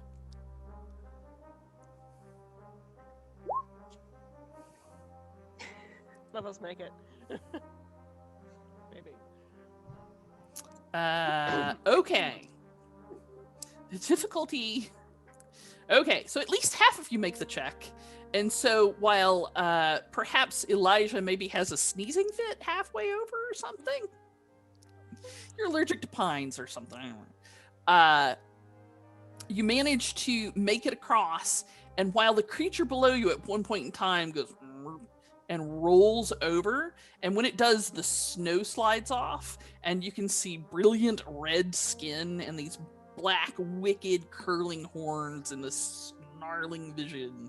And you hear another snore that few adventurers have ever heard. So, when you guys mentioned 2 legs, was that one of them? Oh, I really don't think so. No, I don't think Mother talked to that. She's talking about.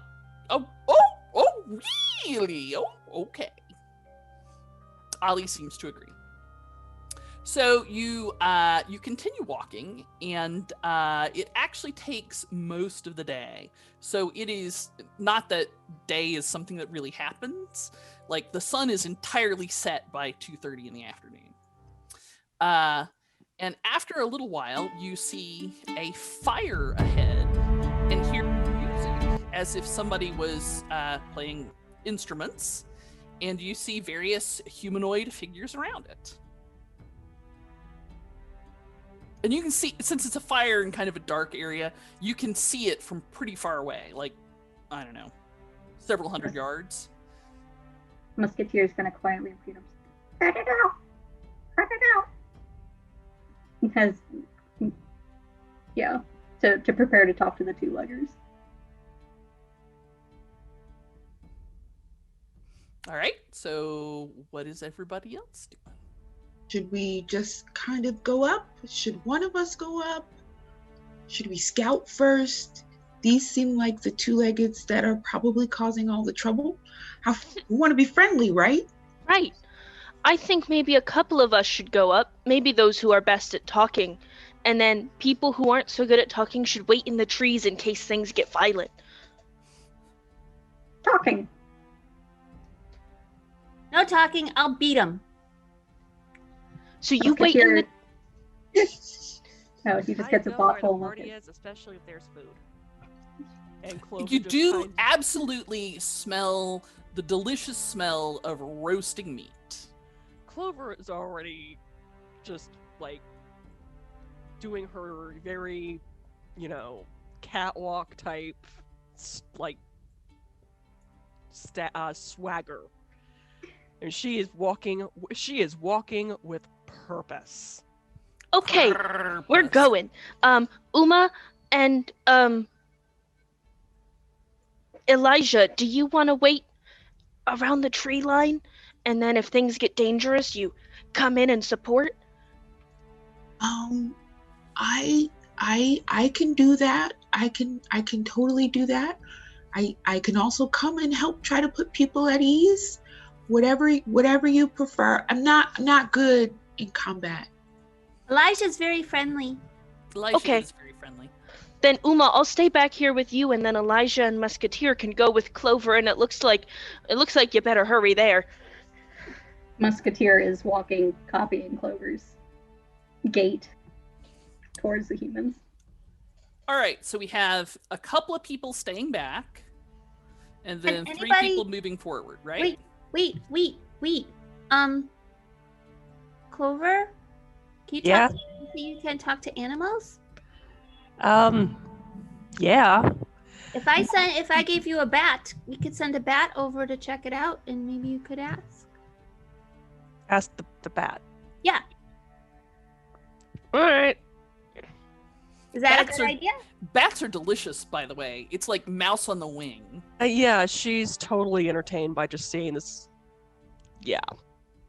It's like, but one thing. Can I eat it?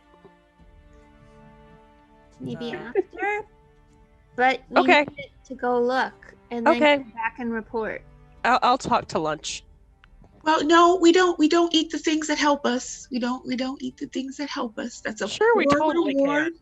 I mean, I met a fish once. I mean, all it did to help me was just kind of like jump into my boat by accident, but I totally ate it. It was delicious. What if we get you some more cheese? Yeah? All right.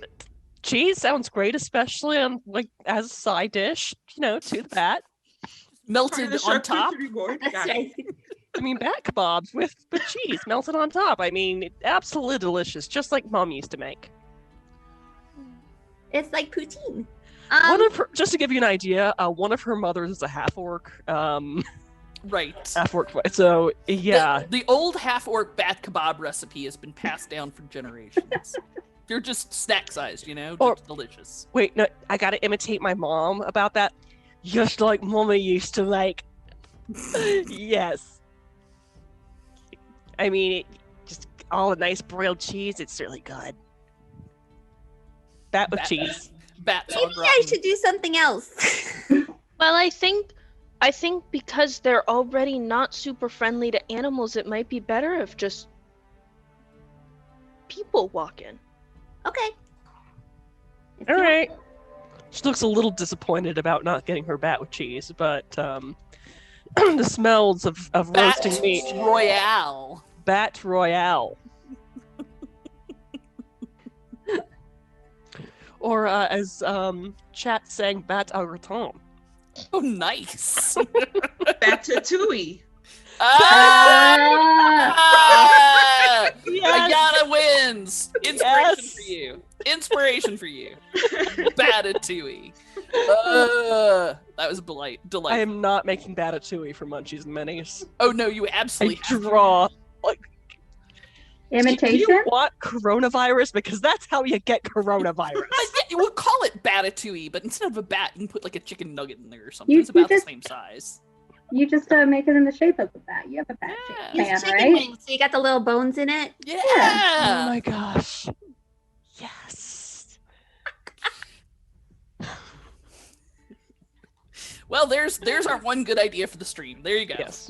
Batatouille. It's all downhill from here. Whew. All right, so who's going to talk to the two-leggers and who is not?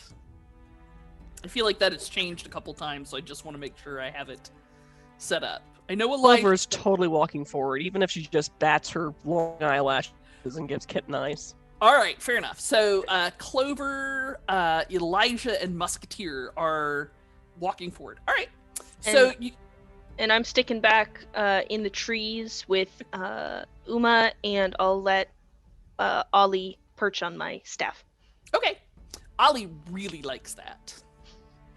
And Ollie is very into like hair, so he starts like picking at your hair like birds kind of pick at hair sometimes. Yeah, totally fine. Yeah.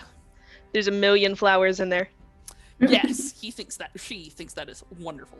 So you get so the smell of roasting meat gets stronger and stronger as you get forward, and as you get towards the fire and you come into the circle of firelight, a woman dressed in white wolf furs comes up and she addresses you in common, and she pulls back her hood, revealing a dark face framed with white locks, which are held back in a bun.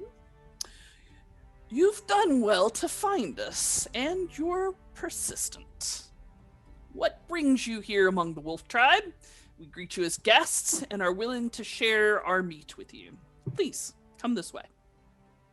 And she goes over to the fire and takes a stick with some kind of meat on it and holds it out to you. Just in the general Musketeer, Elijah, Clover direction. What is? It's a reindeer that we downed earlier. Here? In the mountains, the foothills on the way to here. And that's in the area. It's of not. Tusk. It's not in Mother Tusk's area, but it's right next to Mother Tusk's area. Hmm. She says, "We don't have much. We're down here hunting because the cold has driven all of our prey to warmer climes. Not that this is much warmer." Huh. And Musketeer kind of looks up at Elijah and looks back. No hunt? Please? So I will reach out and take the meat and say, this is very, very generous of you. You're very, very kind to share what little meat you have, and I'll pass it to Clover and say, see, everything is rewarded. And I'll pass that over and say, He's still attached to it. And my internet went out for a second. Paige, why did they say they were hunting? Oh, they said they had come down from the mountains because they didn't have any food because the cold, the unseasonably terrible cold, had driven all their prey to warmer climes, and it's still cold as hell here, but it's warmer here than it is up in the mountains. And so that must be terrible for you. I can't imagine being cold and hungry all the time, right, guys? That's terrible. Terrible. I don't mind it. Just absolutely terrible. You may have an inspiration point for being hilarious. It's not so much that we're hungry. I've had a hard life. I am used to hunger. But what I cannot stand is the crying of my grandbabies, who are young and extremely hungry. Baby? Yes, from our tribe. So, yes, that's awful. And really, if you could find a good source of food, right, that would kind of fix your problem. It doesn't have to be meat, right? And I'm gonna look over at Clover and shh. Well, I suppose not. Our tribe usually doesn't eat much in the way of vegetable material for the simple reason that we live in the mountains, and the only thing that grows up there is trees, and you get high enough, there's not even trees. You get just some grasses, not super nutritious. So what if I were to tell you that there are creatures that live around here that might look like what you normally eat, but they're actually quite intelligent and aware? She looks startled, like that's something she's never thought of. Oh, and then I'm gonna look over at Clover and at Musketeer and go, what do you think about Owlie making an appearance? Ow. And whisper. Owlie? Friend? What if we, okay. So what if we could show you one of these very intelligent, sentient creatures that speaks our language that you might have mistaken for just simple prey? Would that convince you that there are creatures in this particular area that are sentient and protected and have almost formed like a family unit?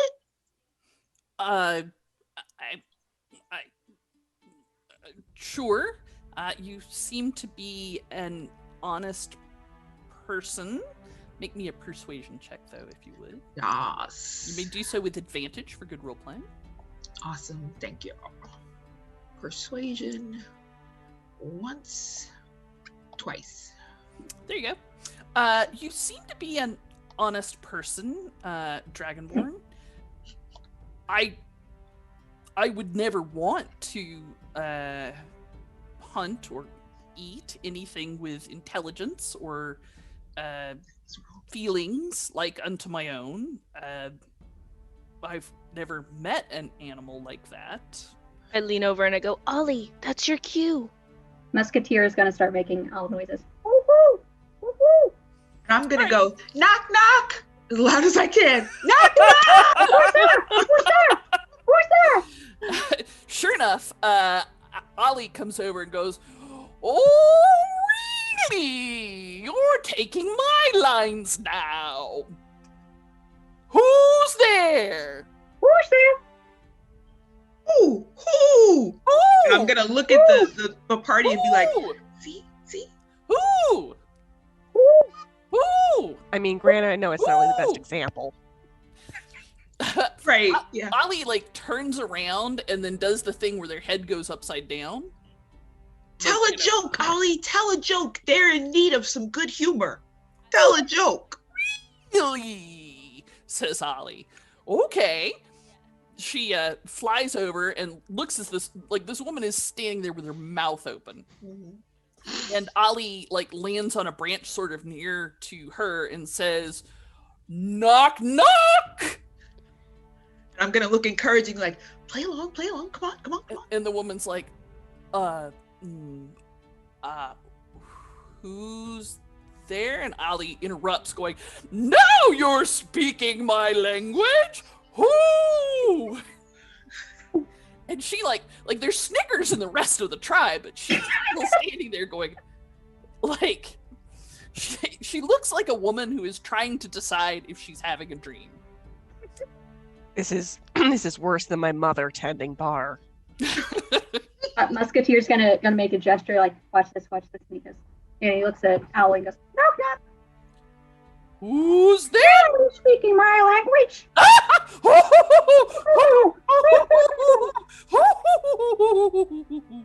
And again, Ollie just dissolves in gales of laughter. Knock, knock. Who's there? Interrupting owl.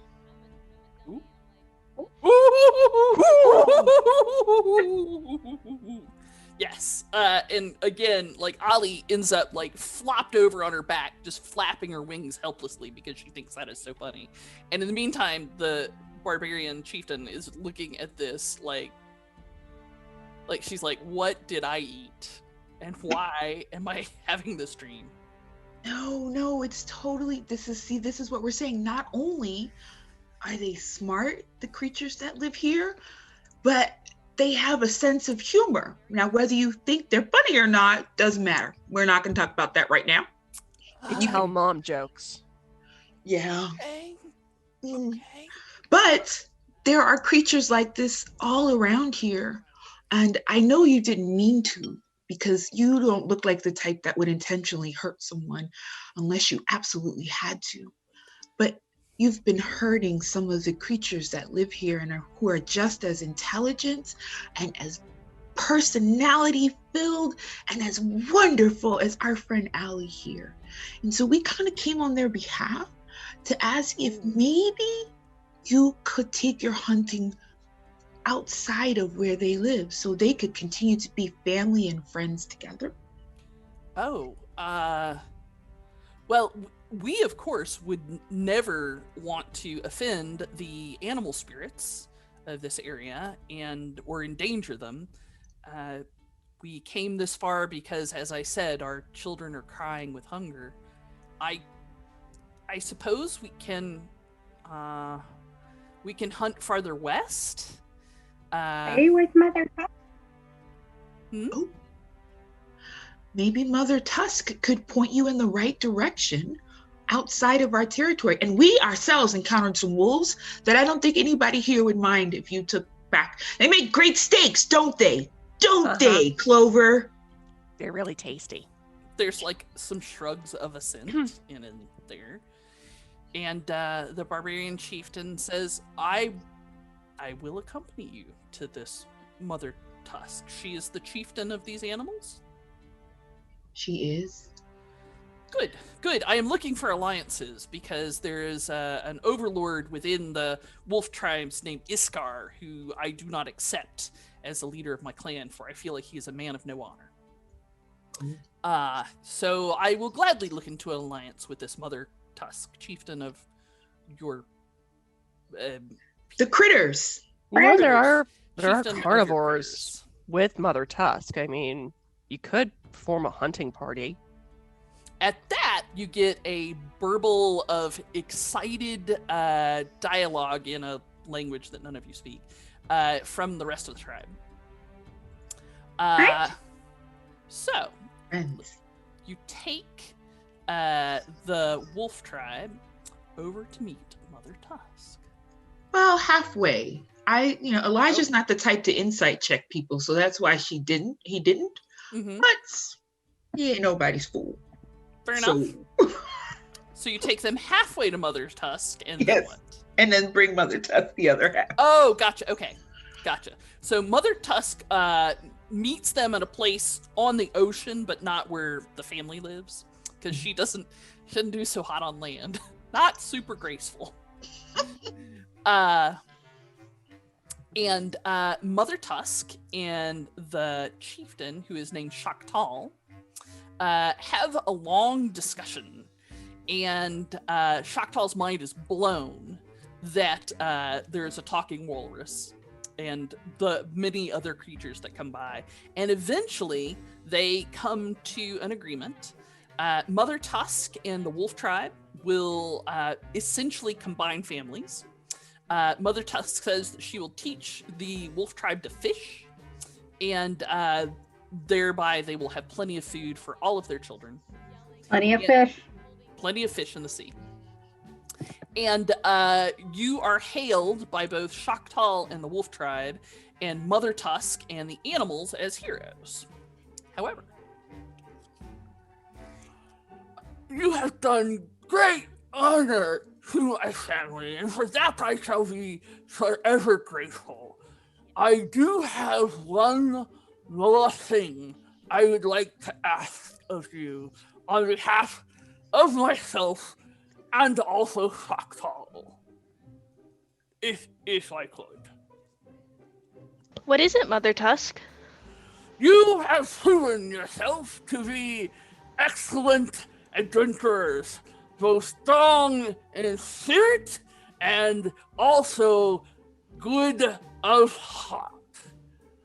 I ask that you go forth into Icewind Dale and find a way to free us from this curse and to bring the sun back to all of Icewind Dale.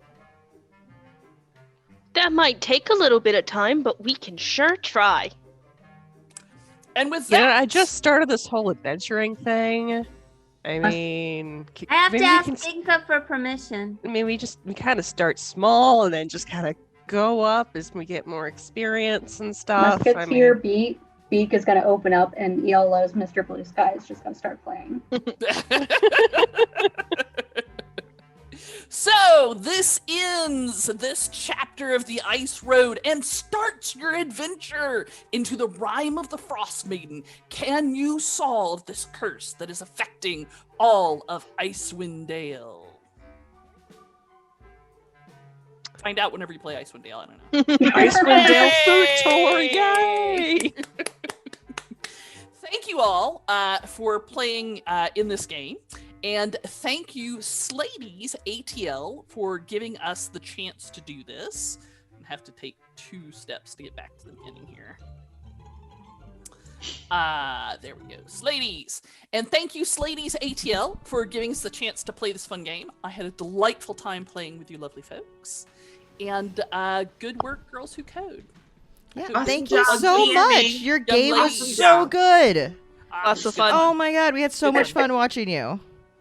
The one thing that that most people don't know, so now I have to put it out there.